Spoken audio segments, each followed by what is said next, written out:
એટલે મારામાં થઈ ગયું બોલી ગયા ને પેલા માતાજી.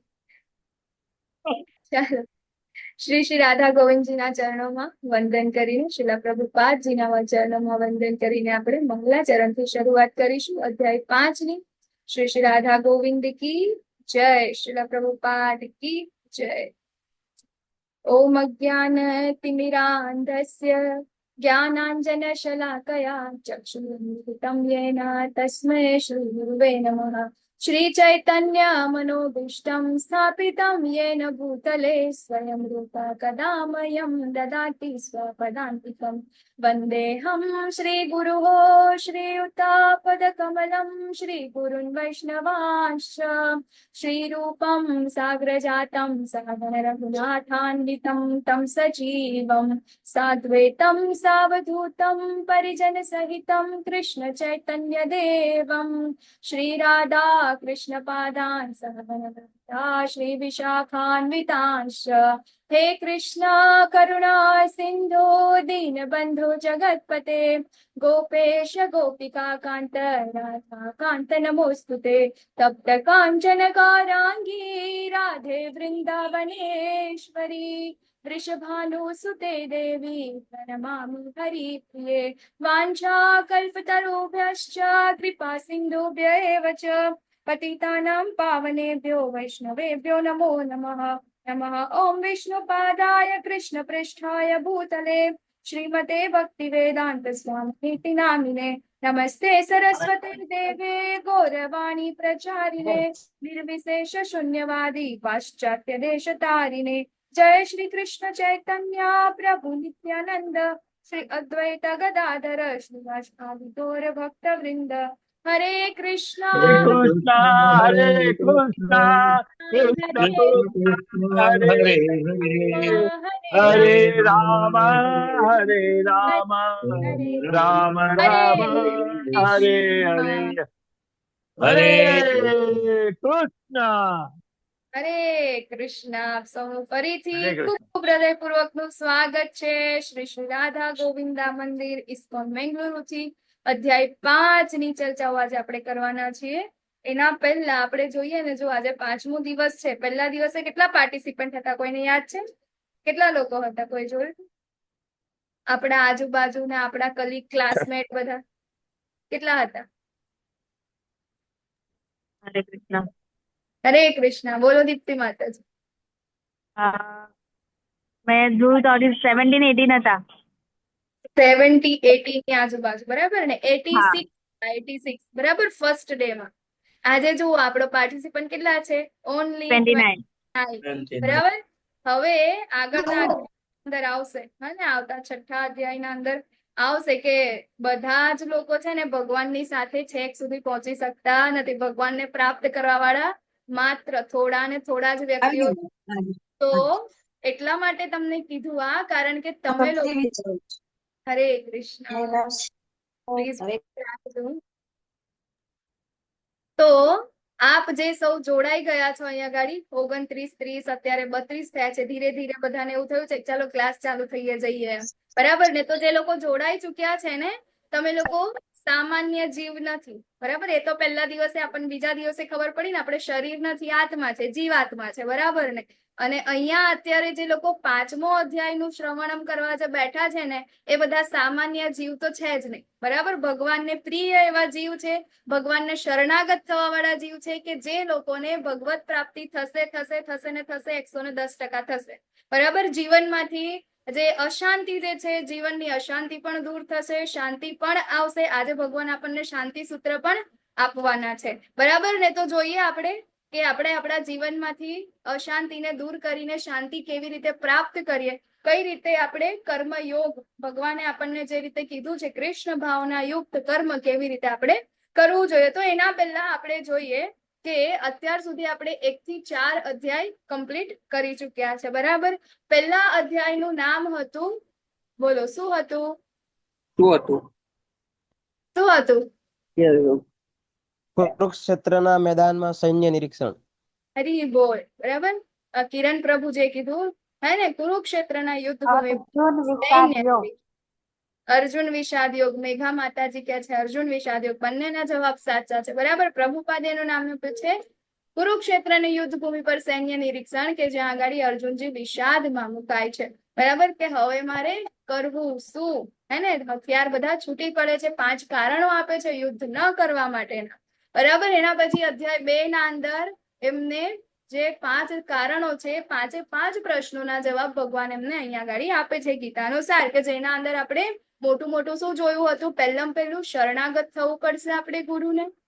બરાબર. શરણાગત ભગવાનને થઈશું તો જ આપણને ત્યાંથી જ્ઞાન પ્રાપ્ત થશે. જ્યાં સુધી આપણે ભગવાન પાસે માંગવા જતા નથી અથવા તો ભગવાનને આપણે પરિસ્થિતિ કહેવા જતા નથી, ત્યાં સુધી ભગવાન પણ આપણી હેલ્પ કરી શકવાના નથી. બરાબર ને. એટલે કે આપણે ભગવદ્ ગીતાના અધ્યાયમાં જોડાવું પડશે, ક્લાસમાં જોડાવું પડશે, ભગવદ્ ગીતા વાંચવી પડશે. ભગવદ્ ગીતા વાંચ્યા વગર આપણે કંઈક ને કંઈક એવું રાખીએ કે ભાઈ મારા જીવનમાં શાંતિ આવી જાય, તો એ પોસિબલ નથી. બરાબર ને. તો અહીંયા ગાડી છે શરણાગત થવું જોઈએ. આપણે ભગવાન પાસે શું માંગવું જોઈએ? શ્રેય માંગવું જોઈએ.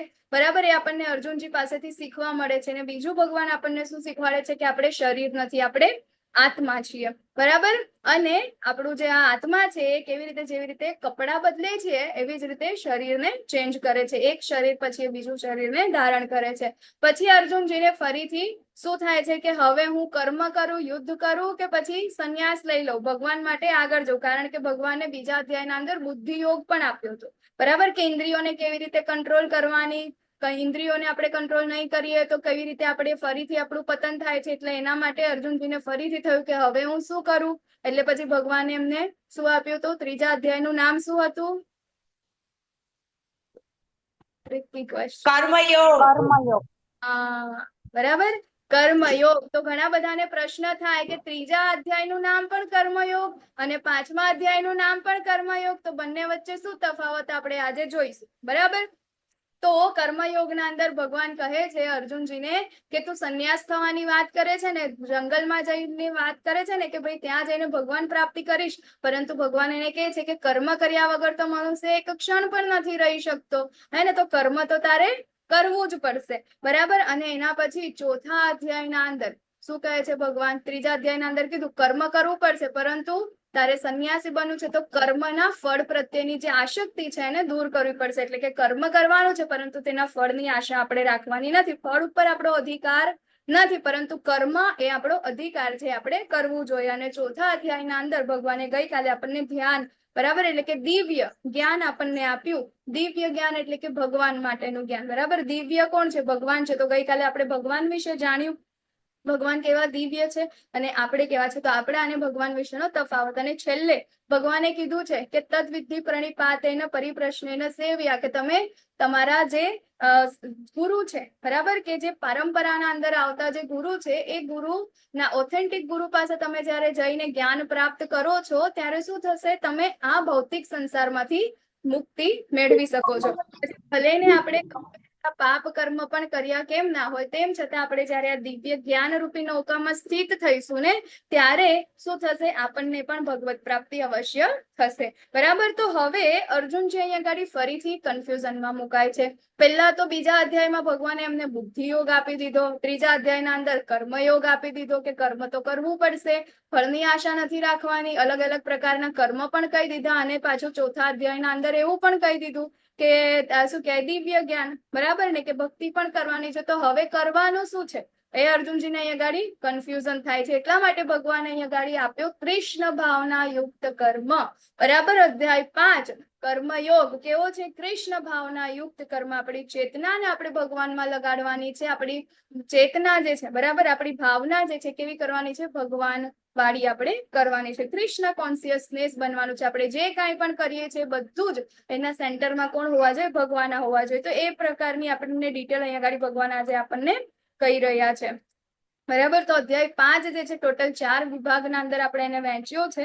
પહેલું સંન્યાસ કે કર્મયોગ, બંનેમાંથી શું સારું છે? પછી કર્મ સંન્યાસ કરતા કર્મયોગ એ સંન્યાસ કરતા કેવી રીતે સરળ છે? પછી નિષ્કામ કર્મ એ બંધનમાંથી મુક્ત કરે છે અને સર્વોચ્ચ પર ધ્યાન કેન્દ્રિત કરીને મુક્તિ આપણે કેવી રીતે મેળવી શકીએ છીએ. બરાબર. તો અહીંયા ગાડી અર્જુનજીની મૂંઝવણ છે કે શું કરું, હે ને. યસ આરતી માતાજી હેન્ડ રેઝ કર્યો તમે. હરે હરે કૃષ્ણ. કૃષ્ણ માતાજી ગોલોક ચાટ ગોલોક ચાટ હા ગોલોક ચાટ ગોલોક ચાટ થેન્ક યુ હા મને યાદ કરાવવા માટે. તો આપણે ગઈકાલે એ જોયું ભગવાને કીધું કે તું મારા ધામને પામીશ, બરાબર, મુક્તિ પામીશ અને મારા ધામમાં ફરીથી આવીશ. ત્યારે આપણને થાય કે ભગવાનનું ધામ એટલે શું, બરાબર ને? ભગવાન કેવા છે? દિવ્ય છે. તેમનું ધામ પણ કેવું છે? દિવ્ય છે. તો આપણે આજે જોઈશું કે ભગવાન ક્યાં રહે છે, ભગવાનનો વાસ ક્યાં છે અને આપણો અલ્ટિમેટ ગોલ શું છે, બરાબર, આપણે ક્યાં જવાનું છે. તો એ છે આપણે અહીંયા આગળ ગોલોક ચાર્ટ, બરાબર, કે જે આપણા શાસ્ત્રોના સંદર્ભથી આખો ભક્તો દ્વારા ડિઝાઇન કરવામાં આવ્યો છે. ઓકે, ઝૂમ થાય છે તમારામાં? માતાજી હજુ ઓપન નથી થયું. નથી થયો? મારામાં કેમ થઈ? ના થાય છે ઝૂમ થાય છે. એટલે ગોલોક ચાર્ટ આવે છે તમારામાં, બતાવે છે ના સ્ક્રીન? માતાજી હા ના બતાવે માતાજી નથી બતાવતા નથી નથી બતાવતા બતાવતા. એક મિનિટ હું ફરીથી શેર કરું. ફરીથી ટ્રાય. તો એ ગોલોક ચાર્ટ ક્યાં છે, આપણે અત્યારે ક્યાં છીએ, આપણે ક્યાં જવાનું છે, બરાબર. પહેલા દિવસે આપણને પ્રભુજીએ પ્રશ્ન કર્યો હતો કે બધા સ્વર્ગસ્થ કેમ લખાવે છે, આપણે કેમ સ્વર્ગમાં જવું છે. દેખાય છે હવે માતાજી? હરે કૃષ્ણ. માતાજી હજી પણ નથી. ના માતાજી નથી દેખાતું. નથી તો હવે દેખાતું. આમાં ફાઇલ નું શું? લિસ્ટ જોવાય છે. એક મિનિટ. ફાઇલ નું લિસ્ટ જોવાય છે પણ ચાર્ટ નથી જોવાતો. એવું છે? હા માતાજી એવું જ છે.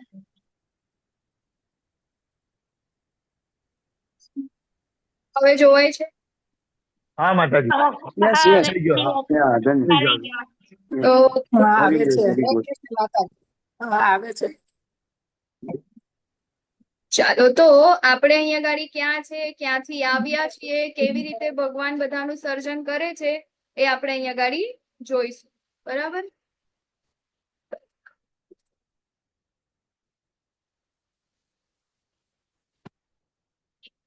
તમને આ સ્ક્રીન નાની થઈ ગયેલી દેખાય છે ને? હા માતાજી આખો. હા હવે ઝૂમ થાય છે. ઝૂમ થાય છે ને? હા હા થાય છે. ચાલો, તો ગોલોક ચાર્ટ શું છે, બરાબર. તો ગોલોક ચાર્ટ આપણને એવું લાગે કે આપણે ખાલી આ પૃથ્વીની ઉપર આપણું આ સૌર મંડળ, એના પછી શું છે આગળ, બરાબર ને? તો અહીંયા આગળ આપણને જોવા મળે છે કે ભગવાન ક્યાં વસે છે, ભગવાન ક્યાં રહે છે અને આપણી સ્થિતિ ક્યાં છે, આપણું લોકેશન ક્યાં છે, બરાબર. તો એના પહેલા આપણે જોઈએ કે ગોલોક ચાર્ટ હે ને, કે આ એમને એમ ક્યાંકથી નથી આવ્યું, પરંતુ અહીંયા તમને આજુબાજુમાં તમે આખું જોશો તો તમને ખ્યાલ આવશે, બરાબર. બ્રહ્મ સંહિતા 5.43 એના અંદર કોણ કહે છે? બ્રહ્મ સંહિતા કોના દ્વારા બોલવામાં આવી? બોલો તો.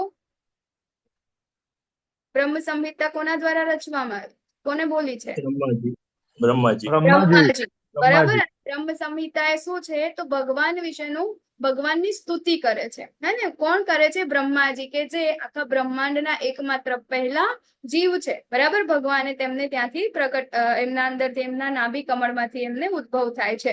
તો અહીંયા ગાડી એ ભગવાનને સૌથી પહેલા એ છે, એટલે એ જાણતા જ હોય ને, બરાબર. તો એ અહીંયા ગાડી ભગવાનની શું કરે છે? સ્તુતિ કરે છે. અને એમની સ્તુતિ પ્રમાણે અહીંયા ગાડી આપણે જે કાંઈ પણ છે એક ફ્રેમના અંદર બતાવ્યું છે, બરાબર. તો એને આપણે કહે છે ગોલોક ચાર્ટ, બરાબર. તો સૌથી પહેલા આપણે ઓટોમેટિક પાછું થઈ જાય. હરે કૃષ્ણ. ચાલો, તો અહીંયા ગાડી તમને જેવી રીતે જોવાઈ હા તો રહ્યું નું કમળ છે, બરાબર.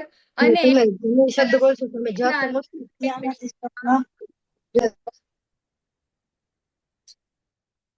એ પિંક કલરનું કમળ છે ને, તો એના અંદર તમને અહીંયા રાધા અને કૃષ્ણ દેખાય છે બધાને, બરાબર.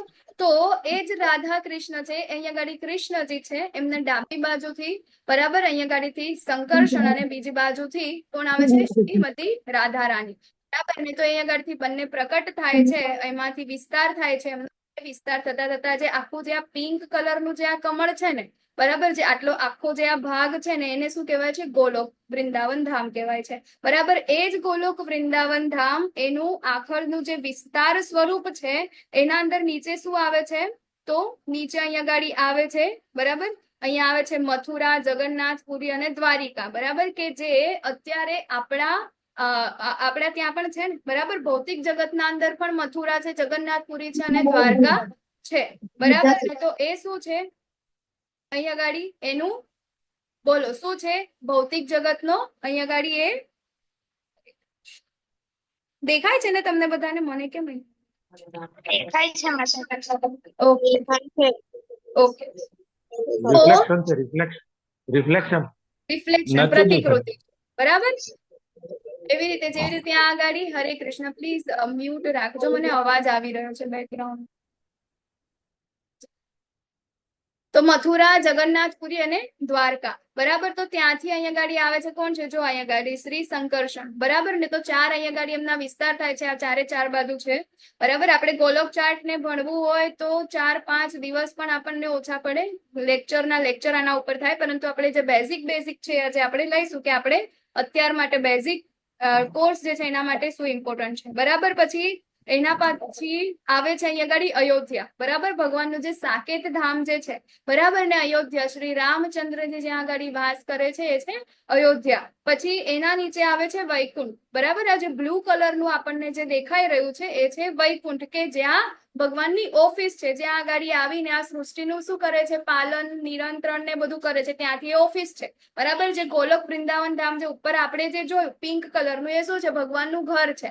ત્યાં આગળ ભગવાન હંમેશા ત્યાં લીલાઓ કરતા હોય, બધું બેઠા બેઠા મસ્ત શાંતિથી આરામ કરતા હોય, બરાબર. અને અહીંયા ગાડી શું છે? ભગવાનની ઓફિસ છે. હવે વૈકુંઠ અને જે ગોલોક વૃંદાવન ધામ, બરાબર, તે અલગ નથી, પરંતુ શું છે? ગોલોક વૃંદાવન ધામ જે છે ને એનો જ આ વિસ્તાર જે છે તેને આપણે કહીએ છીએ વૈકુંઠ, બરાબર.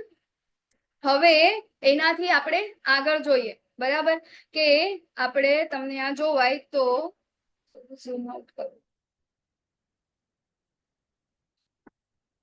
આટલું આખું જે છે, બરાબર, ગોલોક વૃંદાવન ધામ જે છે ભગવાનનું દિવ્ય ધામ જે છે એ છે અહીંયા સુધી, બરાબર. બ્રહ્મ જ્યોતિ અહીંયા તમને જોવા મળે છે ને. તો એ આપણને આગળ આપણે જોઈશું 7મા અધ્યાયથી. તો એમાં કીધું છે કે ભગવાનનું જે ધામ જે છે કેવું છે? સ્વયં પ્રકાશિત છે. ત્યાં આગળ સૂર્ય કે ચંદ્રની પ્રકાશ માટે કોઈ જરૂર રહેતી નથી. ત્યાં આગળ કોઈ દિવસ લાઈટ આવજા નથી કરતું, બરાબર ને. ત્યાં આગળ કેવું છે? સ્વયં પ્રકાશિત છે ભગવાનનું ધામ. તો એ છે એક બ્રહ્મ જ્યોતિ છે, અહીંયા સુધી ફેલાયેલી છે. ક્યાં સુધી? તો સદાશિવ લોક સુધી, બરાબર. જે આપણા શિવજી છે અને સદાશિવ લોક છે. હવે બ્રહ્મ જ્યોતિ પછી શું આવે છે અહીંયા ગાડી?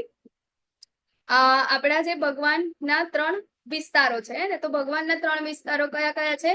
તો એક છે મહાવિષ્ણુ, બરાબર, જેને આપણે કહીએ છીએ કારણોદક્ષાય વિષ્ણુ, કે જે કારણ સાગરના અંદર છે. કારણોદક્ષાય વિષ્ણુ, મહાવિષ્ણુ. અને એના અંદરથી બીજા આવે છે એક ગર્ભોદક્ષાય વિષ્ણુ, અને અહીંયા ગાડી આવે છે ક્ષીરોદક્ષાય વિષ્ણુ. આગળ હું તમને કહું છું. તો હવે આ જે કારણ સાગરના અંદર જે છે કારણોદક્ષાય વિષ્ણુ, મહાવિષ્ણુ, એ શું કરે છે? એમના રંધ્રોમાંથી, બરાબર, એ શ્વાસ જેવી રીતે લે છે ને, તો એ શ્વાસના રંધ્રોમાંથી અસંખ્ય બ્રહ્માંડ શું થાય છે? પ્રકટ થાય છે.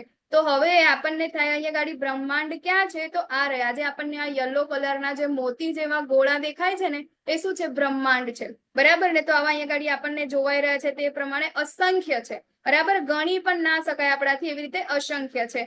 હવે એ બ્રહ્માંડને આ જે આ પીળા કલરનો જે એક ગોળો છે એને આપણે શું કરીએ?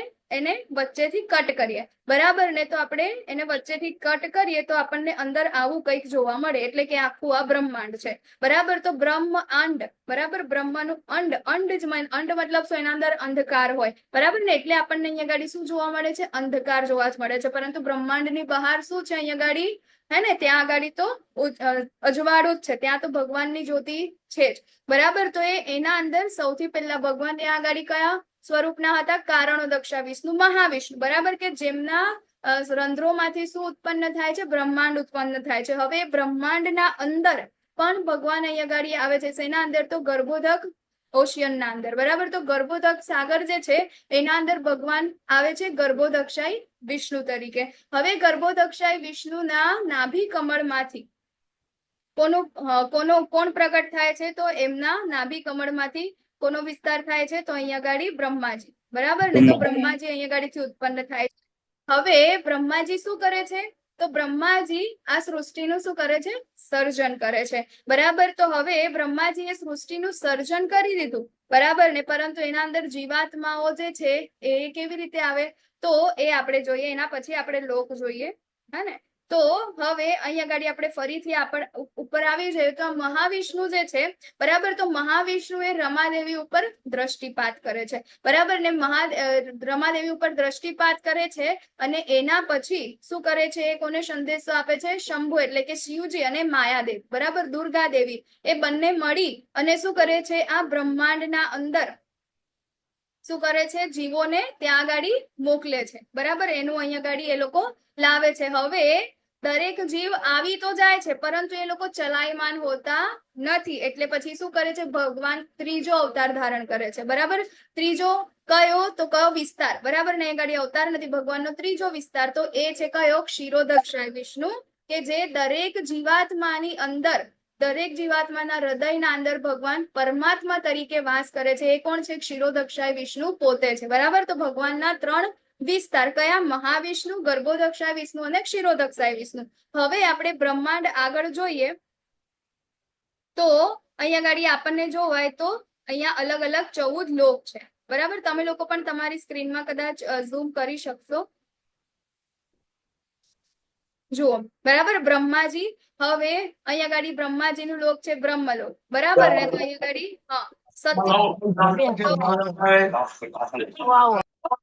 સત્યલોક, સ્થાવર, ભૂવર, ભૂરલોક, અતલ, વિતલ, સુતલ, તલાતલ, મહાતલ, રસાતલ, પાતલ, બરાબર. તો આટલા ટોટલ 14 લોક છે. એક બ્રહ્માંડના અંદર કેટલા લોક આવે?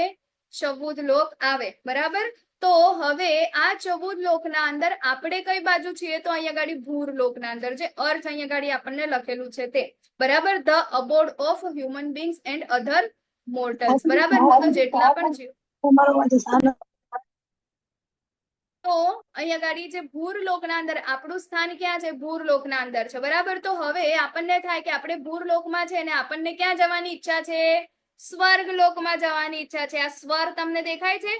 આપણે કયા નંબર પર છે? 7મા નંબર પર છે. 6ઠા નંબર અને 5મા નંબર પર સ્વર લોક છે, બરાબર. તો અહીંયા ગાડી આપણે ખાલી આટલી જ ઉપર જવાની આપણી ઈચ્છા છે, કે જ્યાં આગળ અહીંયા કેવું છે? આપણી ભૌતિક ઇન્દ્રિયો જે છે કેવી છે? અપૂર્ણ છે. અને એને ત્યાં આગળ આપણે શું કરવાનું છે? આપણને એટલી બધી વસ્તુઓ મતલબ સુખની આપણને ઈચ્છાઓ છે, ભૌતિક સુખની ઈચ્છાઓ છે, એ અહીંયા ગાડી આપણને વધારે પ્રમાણમાં મળી રહે છે, બરાબર. સ્વર્ગલોકના અંદર બીજું કાંઈ જ નથી. ત્યાં આગળ પણ ઇન્દ્રિયો તો અતૃપ્ત જ છે, બરાબર. ત્યાં આગળ આપણને સુખ સુવિધા થોડીક વધારે મળે છે, બીજું કાંઈ જ નથી. એના ઉપર છે મહરલોક, જ્ઞાનલોક, તપલોક, સત્યલોક, બરાબર ને. તો આ બધી જ વસ્તુઓ જે છે ને, તો 14 લોક છે. તો આપણે જ્યારે કઈ પણ કર્મ કરીએ છીએ, અત્યારે આપણે ગઈકાલે અને પરમ દિવસે જો કર્મ કરવાથી આપણે બંધનમાં બંધાઈએ છીએ, બરાબર. તો આપણે જેવા કર્મ કરીએ છીએ એ રીતે આગળના ચેપ્ટર્સમાં પણ આવશે. તો આપણે જે રીતે કર્મ કરીએ છીએ, સારા કર્મ કરીશું, પુણ્ય કર્મ કરીશું, પુણ્ય કર્મ, બરાબર. અહીંયા ગાડી અકર્મની વાત નથી, આપણે સકામ કર્મની વાત કરી રહ્યા છે. સકામ કર્મ એટલે કે પુણ્ય, આપણે કંઈક કરવાની, આપણને કંઈક મેળવવાની ઈચ્છા હોય, બરાબર ને, કોઈકને દાન આપવાની આ તે, પરંતુ એના પાછળ શું ઉદ્દેશ્ય છે આપણને ખબર નથી. ઉદ્દેશ્ય શું છે? આજે આપણે એક શું કહેવાય એ પણ જોઈશું, સ્ટોરી પણ જોઈશું, બરાબર ને, કે આપણે પુણ્ય કર્મ કોને કહેવાય, બરાબર. તો પુણ્ય કર્મ કરીશું તો આપણને સ્વર્ગ લોક કે આગળ વધારેમાં વધારે સત્ય લોક સુધી આપણને એની ટિકિટ મળી શકે. પરંતુ જેવા આપણા પુણ્ય કર્મ પૂરા થશે, આપણે ફરીથી અહીંયા ગાડી ભૂર લોકના અંદર આવી જઈશું. આપણે કોઈ ખરાબ કર્મ કરીશું તો આપણે અહીંયા ગાડી નીચેના લોકોના અંદર જઈશું, બરાબર. તો આવી જ રીતે આપણે શું થઈશું? આ બ્રહ્માંડની અંદર ને અંદર જ ફર્યા કરીશું, બરાબર. તો અહીંયા ગાડી આપણને ભગવાને એક રસ્તો આપ્યો છે, બરાબર. આપણા આચાર્યોએ આપણને બહુ ઈઝી કરીને બતાવ્યું છે. એક રસ્તો છે આ બ્રહ્માંડથી બહાર નીકળવાનો, જે આ અંધકાર વાળો જે અંડ છે એમાંથી બહાર નીકળવાનો એકમાત્ર રસ્તો છે, બરાબર. જે તમને અહીંયા ગાડી જોઈ શકો છો તમે. આ એક પાતળી દોરી જેવી લાઈન દેખાય છે, જે છેક ઉપર સુધી જાય છે. ક્યાં સુધી જાય છે કહું? જો આ ઉપર જઈએ આપણે, અહીંયા તમે લોકો જોશો, બરાબર ને. તો ક્યાં એન્ડ થાય છે જોઈએ આપણે. આ રે, બરાબર. આ જે વ્હાઈટ લાઈન જે છે અહીંયા સુધી એ એન્ડ થાય છે, જોવાય છે આ, બરાબર છે. ક્યાં આવે છે? ગોલોક વૃંદાવન ધામમાં ભગવાનની પાસે આવે છે, હે ને. તો અહીંયા ગાડી ભગવાન આપણને શું કહે છે? કે જે લોકો આપણે દિવ્ય જ્ઞાનના અંદર આપણે અવસ્થિત થઈને આપણે જે કર્મ કરીશું એટલે કે ભક્તિમય કર્મ કરીશું તો તે મારા ધામને પામે છે. હવે અહીંયા ગાડી ભગવાનના ધામમાં આપણે જ્યારે જઈએ ને તો ત્યાંથી આપણી પાછી કોઈ જ રિટર્ન ટિકિટ નથી. એટલે આપણે પાછું અહીંયા ગાડી આ મૃત્યુ લોકના અંદર એટલે કે આપણે આ બ્રહ્માંડના અંદર પાછું આવવા માટે કોઈ જ રસ્તો હોતો નથી. કારણ કે ત્યાં આગળ બધું આપણી ઇન્દ્રિયો પણ કેવી છે? પૂર્ણ છે. ત્યાં આગળ આપણને કોઈ ઈચ્છાઓ આ તે ત્યાં આગળ બહુ મજા જ છે, બીજું કઈ છે જ નહીં. બરાબર, ત્યાં કોઈ દુઃખ નથી, રડવા જેવું પણ કઈ છે જ નહીં ત્યાં. બરાબર, તો એનો ખાલી એક જ ઉપાય છે. શું ઉપાય છે? તો આ દોરી આપી છે ને, આ દોરી પકડીને આપણે જવાનું છે. અને આ દોરીના ઉપર લખેલું છે હરે કૃષ્ણ કૃષ્ણ કૃષ્ણ હરે હરે, હરે રામ રામ રામ હરે હરે. આ મહામંત્ર છે. શાસ્ત્રોમાં એ લોકોએ ઉદ્દેશ છે, બરાબર, કોઈના પોતાના ઘરનું નથી, શાસ્ત્રોક્ત વસ્તુ છે આ. તો આપણે આ દોરીને પકડીને, બરાબર, રોજ રોજ આપણે આ દોરીને પકડી લઈશું અને શું થાય છે? આપણે આ ભગવાનના ધામને પામીશું. એટલે કે આ બ્રહ્માંડના અંદરથી, બરાબર, આ ભૌતિક જગત જે છે, આખું આ બ્રહ્માંડ જે છે કેવું છે? ભૌતિક જગત છે. આ જે છે ને 7 પડ છે, બરાબર ને, આપણા 5 મહાભૂત અને અહીંયા બીજું છે મહત્તત્વ, ઈગો અને ઈથર, બરાબર ને. તો આ જે આખા 7 પડ જે છે ને, બરાબર, એ 7 પડને પાર કરવા ખૂબ અઘરા છે. ખૂબ અઘરા એટલે ખૂબ અઘરા છે. આપણા કેટલા જન્મોથી આપણે આની અંદર ને અંદર, આની અંદર ને અંદર જ આપણે ઉપરના નીચેના જન્મો આપણે લઈને આપણે મતલબ કે શું કહેવાય અત્યારે આપણે છીએ, બરાબર. તો મનુષ્ય જન્મ આપણને મળ્યો છે ભૂરલોકના અંદર, કે જેના અંદર આપણે એ વસ્તુ કરી શકીએ કે આપણે ભગવત ધામને પ્રાપ્ત કરી શકીએ. મનુષ્ય જન્મ મળવો પણ એ કેવો છે? બહુ ડિફિકલ્ટ છે, બરાબર ને. તો એ આપણે લઈ અને આ દોરીને પકડીને આપણે આની બહાર નીકળી શકીએ છીએ. તો આપણે આ આપણું જે જીવન છે એને પણ આપણે કઈ રીતે બહુ જ વાઇઝલી યુઝ કરવું જોઈએ એવું આપણને આપણા આચાર્યો કહે છે, બરાબર. તો આ છે આપણો ગોલોક ચાર્ટ કે જેના અંદર આપણી અહીં અગાડી ક્યાં અગાડી છે, આપણું પ્લેસ ક્યાં છે અને આપણે ક્યાં જવાનું છે, બરાબર. તો આમાંથી કોને કોને ક્યાં જવાનું છે? આમાંથી કોઈકને સ્વર્ગલોક જવાનું છે? હેન્ડ રેઝ કરો. કોણ કોણ જશે સ્વર્ગલોક?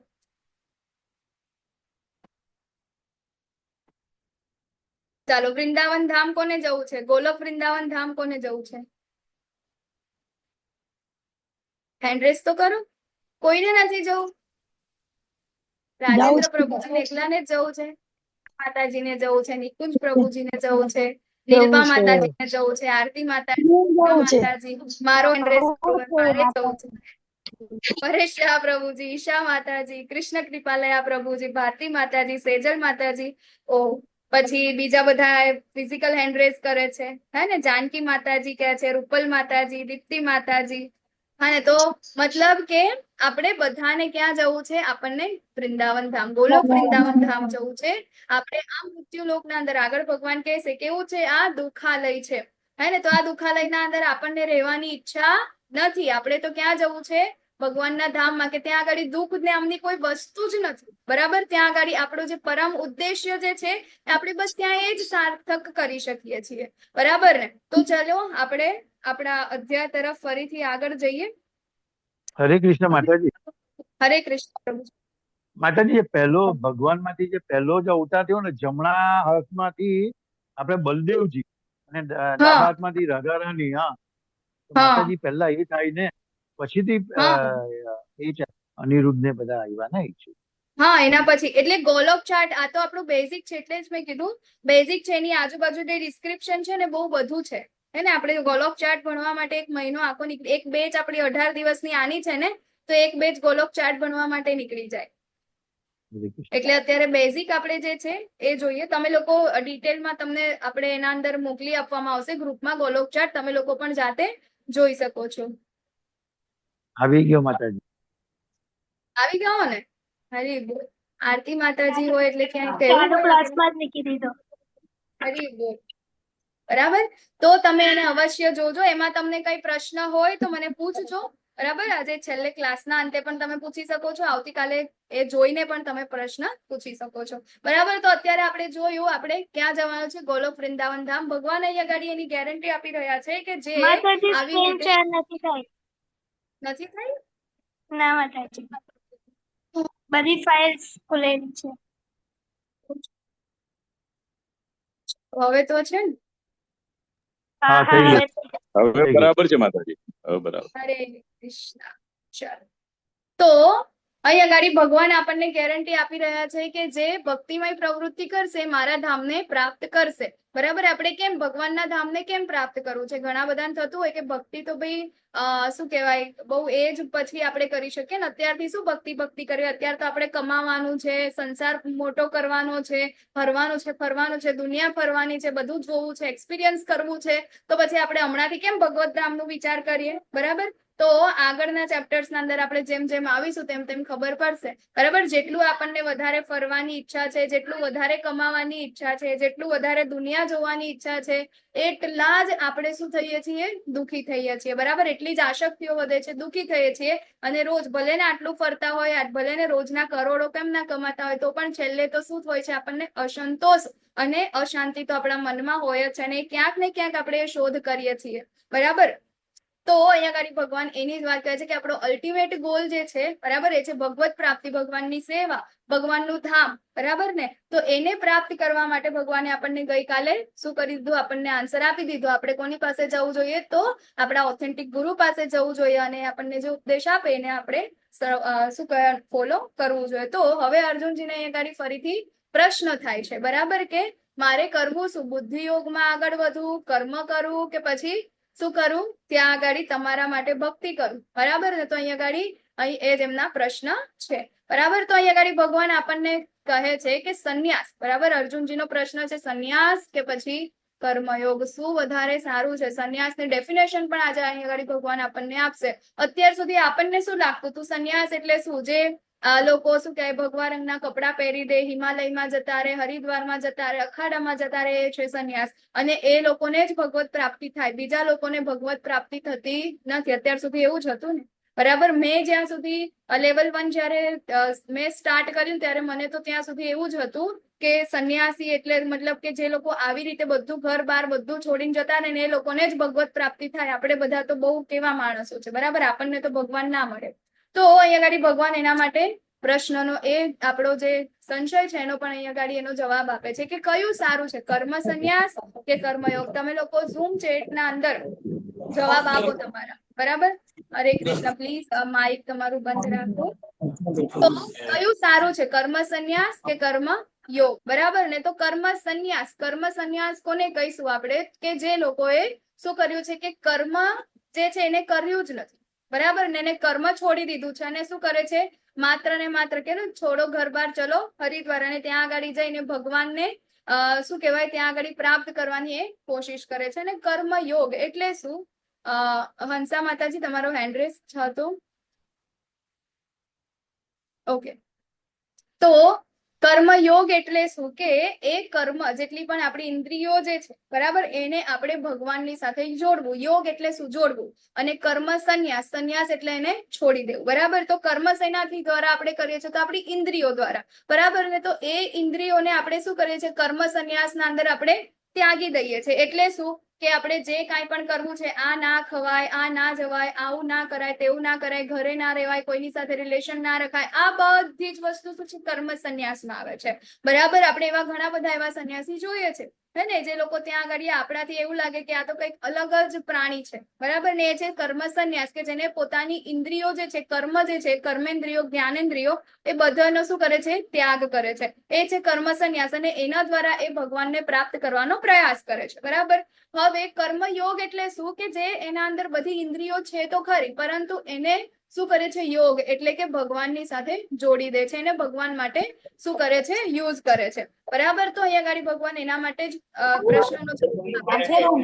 ભક્તિ માટે તો કર્મનો ત્યાગ અને ભક્તિયુક્ત કર્મ એ બંને કેવા છે? હરે કૃષ્ણ. મુક્તિ માટે તો કર્મનો ત્યાગ અને ભક્તિયુક્ત કર્મ એ બંને ઉત્તમ છે. એટલે બંને કેવા છે? સારા છે. તમે કર્મ સંન્યાસ લો કે પછી કર્મયોગ, બરાબર, ઇન્દ્રિયોને તમે શું કહેવાય છોડી દો કે પછી એને ભગવાનના અંદર લગાડો, બંને સારું જ છે. કારણ કે બંને શું એક જ પ્લેટફોર્મ પર છે. બંને શું કરે છે? ભગવત પ્રાપ્તિ માટે જ કાર્ય કરી રહ્યા છે. પરંતુ ભગવાન આગળ ચોખવટ પાડે છે કે આ બંનેમાં શું છે? જે કર્મયોગ જે છે એટલે કે કર્મના પરિત્યાગ કરતા ભક્તિયુક્ત કર્મ. બરાબર. કર્મયોગ એટલે શું? તો આપણા જેટલા પણ કર્મ છે એને જોડવું. કોની સાથે? તો ભગવાન સાથે.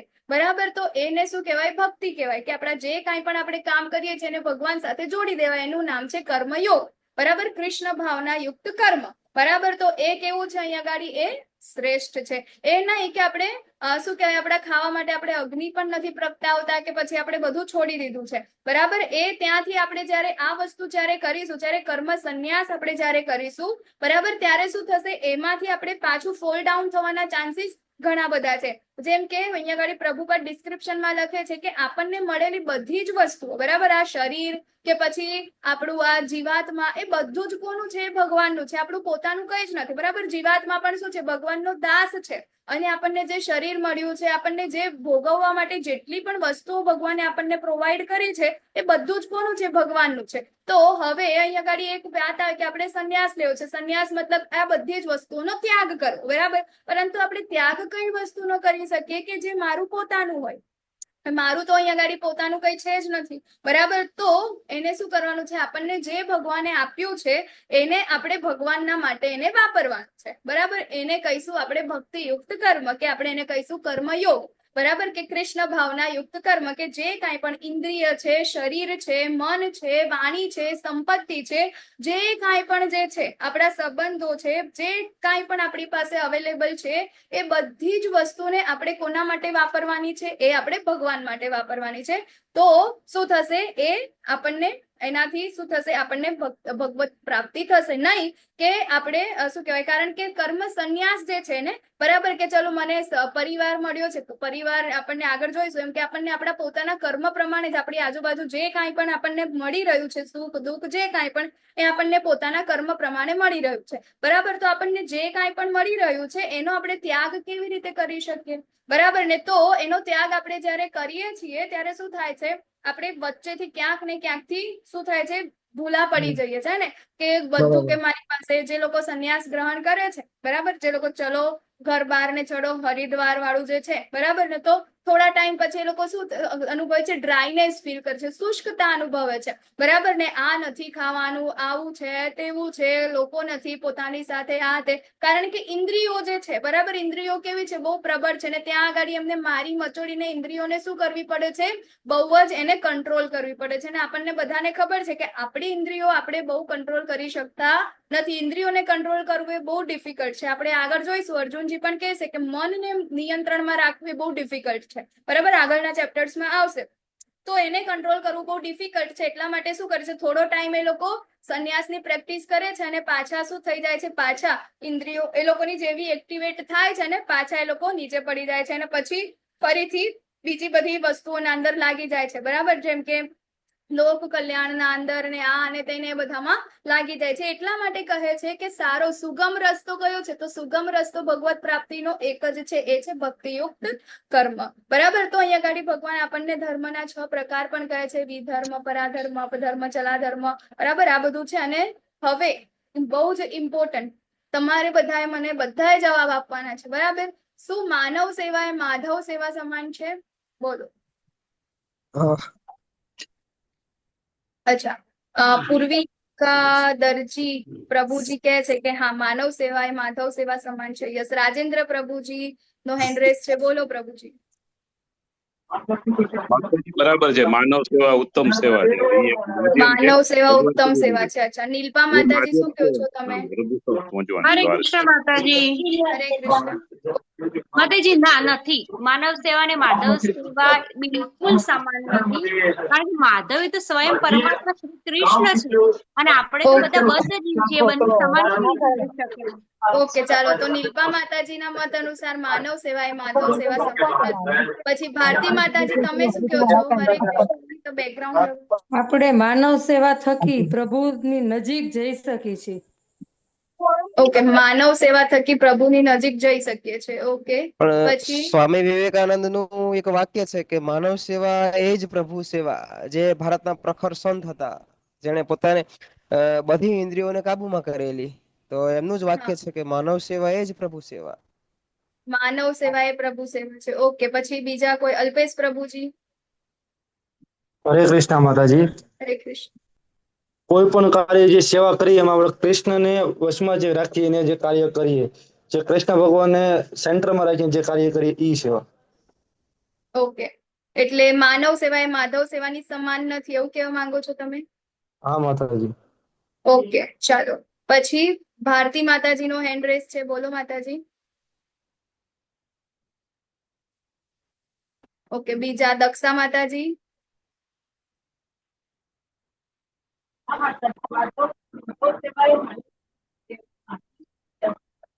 તમારો અવાજ બરાબર નથી આવી રહ્યો, પણ તમે આઈ થિંક એવું કહેવા માંગી રહ્યા છો કે માનવ સેવા એ માધવ સેવા સમાન છે. ઓકે, પછી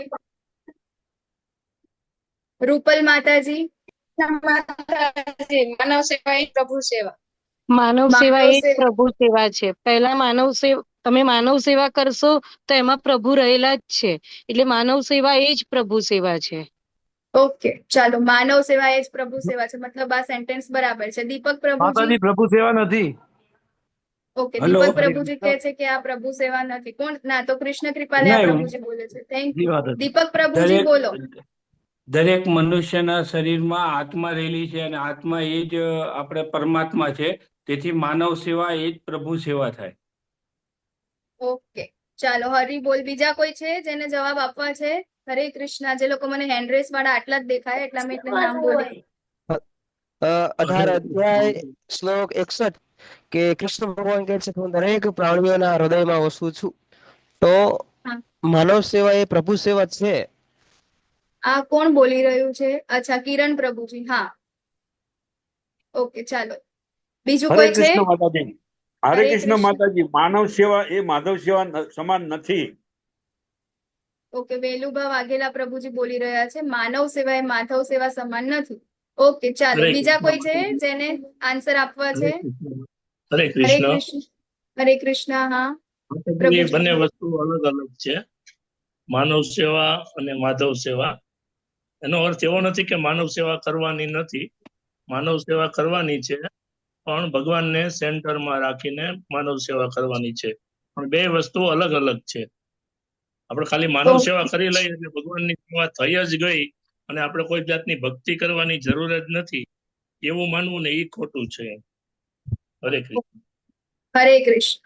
ચલો, તો આપ સૌનો ખૂબ ખૂબ ધન્યવાદ કે તમે લોકોએ બહુ એક્ટિવલી પાર્ટિસિપેટ કર્યા આ પ્રશ્નના જવાબ માટે. બરાબર, તો આપણે જોઈએ માનવ સેવા એ માધવ સેવા સમાન છે કે નહીં. તો એના માટે આપણે એક સ્ટોરી લઈએ. બરાબર, નૃગ રાજાની. એના પછી હું તમને આનું ડિટેલ કહીશ. બરાબર, કે કોણ સાચા હતા, કોણ ખોટા હતા, આપણે ત્યાં આગળ અટકીએ છીએ. બરાબર, તો હવે નૃગ રાજાની વાત છે. ભાગવતમના અંદર આમની કથા આવે છે. તો એક નૃગ રાજા કરીને એક રાજા છે અને બહુ જ સંપત્તિ છે, બહુ જ પુણ્યવાન છે, બહુ જ પુણ્ય કરે છે, ખૂબ સારા એવા શું કહેવાય ભક્તિમય કાર્ય ને બધું કરે છે.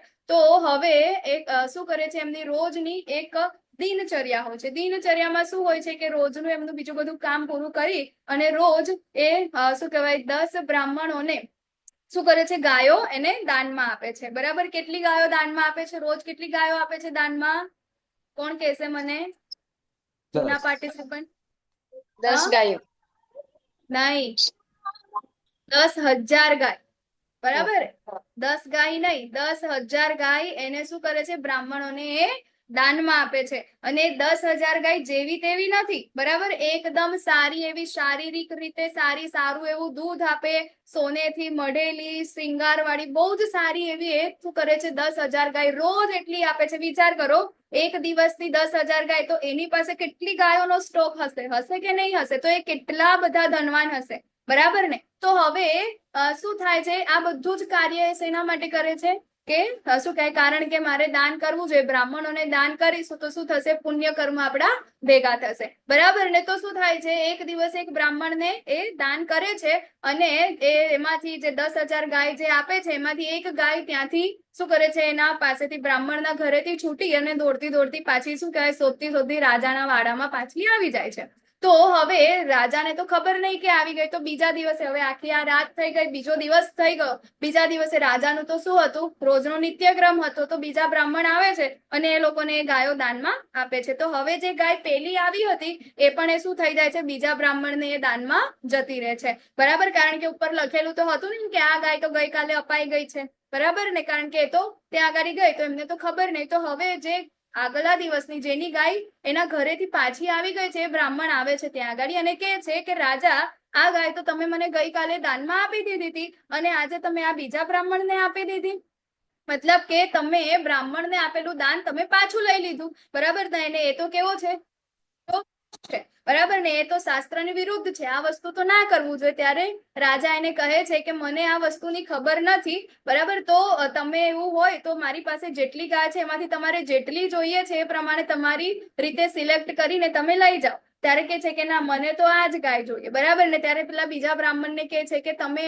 આવી રીતે કરી શકશો. બીજો બ્રાહ્મણ કે ના, મને આ આપી છે એટલે હું તો આ જ લઈશ, હું એને આપીશ નહીં, બરાબર ને? ત્યારે આ જે બ્રાહ્મણ જે છે નૃગ રાજાને શું કરે છે, શ્રાપ આપે છે, બરાબર ને? તો એ શું કહેવાય, મતલબ કે શું કહેવાય, નેક્સ્ટ બર્થ ના અંદર તમે ગરોળી થશો, બરાબર ને? એવી રીતે ત્યાં આગળ એનો નિશાસો નાખીને પછી ત્યાંથી જતા રહે છે. તો હવે નૃગ રાજાના મૃત્યુનો સમય આવે, મૃત્યુ થાય છે, ત્યાં આગળ યમરાજ એમનો ચોપડો ખોલે છે, બરાબર ને? યમરાજ એનો ચોપડો ખોલે છે તો કે છે કે ભાઈ તમે તો બહુ સારા એવા પુણ્ય કર્મ કર્યા છે, અને કે શું કહેવાય, એવા ખરાબ કર્મ, એવા પણ કર્મ છે કે જેના કારણે તમને શું કહેવાય, નીચલી યોનિમાં જવું પડે એમ છે, બરાબર? તો શું કરવું છે તમારે? તમારે ખરાબ કર્મનું ફળ અત્યારે જોઈએ છે કે પછી સારા કર્મનું ફળ જોઈએ? તો ત્યારે નૃગ રાજા કે છે કે કઈ નહીં, મારું જે ખરાબ કર્મનું ફળ છે ને તમે મને આપી દો, બરાબર ને? ત્યારે શું કરે છે, એ બીજો જન્મ જે છે એમનો શેમાં થાય છે, વિશાળ કાય ગરોળીના અંદર થાય છે. અને એ ગરોળી જે છે, બરાબર, આ જે ઘટના જે છે કયા યુગની છે, સતયુગની છે.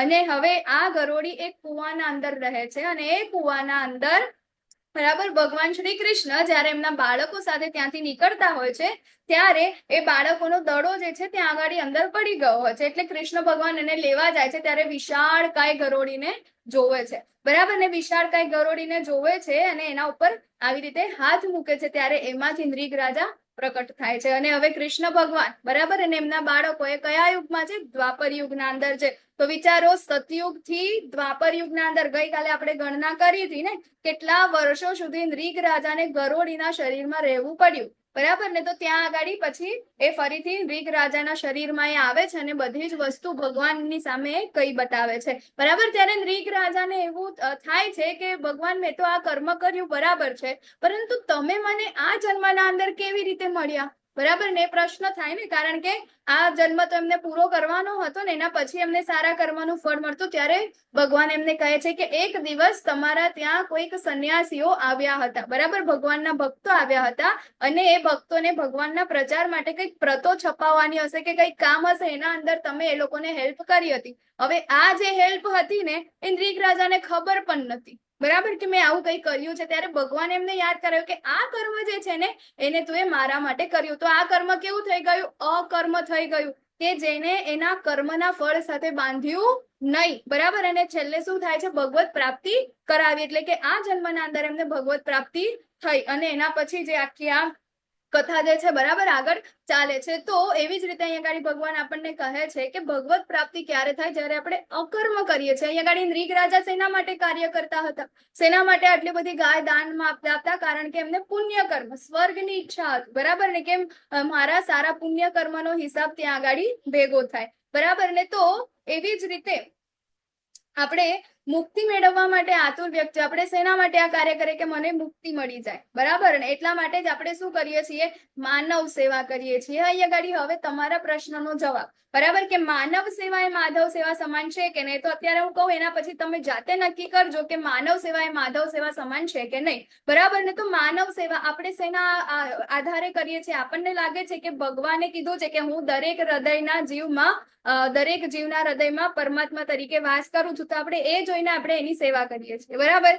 પરંતુ સામેવાળા વ્યક્તિ જે છે, આપણે એને જે કાંઈ પણ સેવા કરીએ છીએ, જે કાંઈ પણ કરીએ છીએ, એને ક્યાં યુઝ કરે છે, કેવી રીતે કરીએ છીએ, એ આપણને ખબર નથી. આપણે જે તે વ્યક્તિને જોઈને એની કેમ આપણે સેવા કરી? કારણ કે આપણને લાગ્યું કે આ વ્યક્તિ દુઃખી છે, એની પાસે ખાવા નથી, એની પાસે કપડાં નથી, આ બધું નથી, એટલે આપણે એને જોઈને શું કરીએ, એની સેવા કરી. તો આ જે આપણને જે દયા આવી, જે કરુણા આવી, એ શું હતું, ભૌતિક લેવલ ઉપર, બરાબર? ભૌતિક દ્રષ્ટિએ આપણને એના ઉપર દયા આવી અને આપણે એને શું કર્યું, ત્યાં આગળ એની આપણે હેલ્પ કરી, બરાબર? તો આપણને લાગ્યું કે આ માનવ સેવા છે, એના માટે માધવ ખુશ થશે, બરાબર? પરંતુ આ કેવું છે, માત્ર ને માત્ર ખાલી ભૌતિક દ્રષ્ટિએ છે, બરાબર ને? આપણે એની આત્માના અંદર જઈને ભગવાન શેનાથી પ્રસન્ન થાય છે, તો અહીંયા ગાડી એ પણ હું તમને કહીશ. જ્યારે યસ લલિત કુમાર વેદ પ્રભુજી આપનો હેન્ડ રેસ છે. હરે કૃષ્ણ. માતાજી એક ડિફરન્સ એ કહી શકાય ને કે માનવ સેવા કરીએ એ કર્મ બંધન થાય, જ્યારે હા પ્રભુ સેવા કરીએ એ તો કોઈ જાતનું કર્મ કર્મ બંધન નથી થતું, નથી થતું. પેલું હા. પુણ્ય કર્મ થયું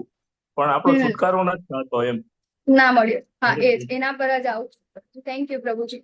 બરાબર. તો આપણે જ્યારે કોઈ પણ માનવ સેવા કરીએ છીએ કે કોઈ પણ જીવને આપણે જોઈને આપણે એને કોઈ પણ આપણે શું કહે એમને હેલ્પ કરીએ છીએ ત્યારે શું થાય છે, એના કર્મના બંધનથી આપણે બંધાઈએ છીએ. બરાબર. કારણ કે શું થયું, આપણા પુણ્ય કર્મના અંદર થશે. કારણ કે આપણે ગયા દિવસે જોયું, શું જોયું, સકામ કર્મની એક ડેફિનેશન હતી. બરાબર ને, કે જેના અંદર હતું આપણે કંઈ પણ કર્મ કરીએ છીએ, કંઈ પણ કર્મ કરીએ છીએ એના પાછળ આપણને કંઈક ને કંઈક પાછળ લેવાનો ઉદ્દેશ્ય હોય છે. બરાબર. તો અહીંયા ગાડી પણ આપણને શું ઉદ્દેશ્ય હતો, આપણે માનવની સેવા કરીએ એના પાછળ આપણો ઉદ્દેશ્ય શું હતો એ બહુ ઇમ્પોર્ટન્ટ છે.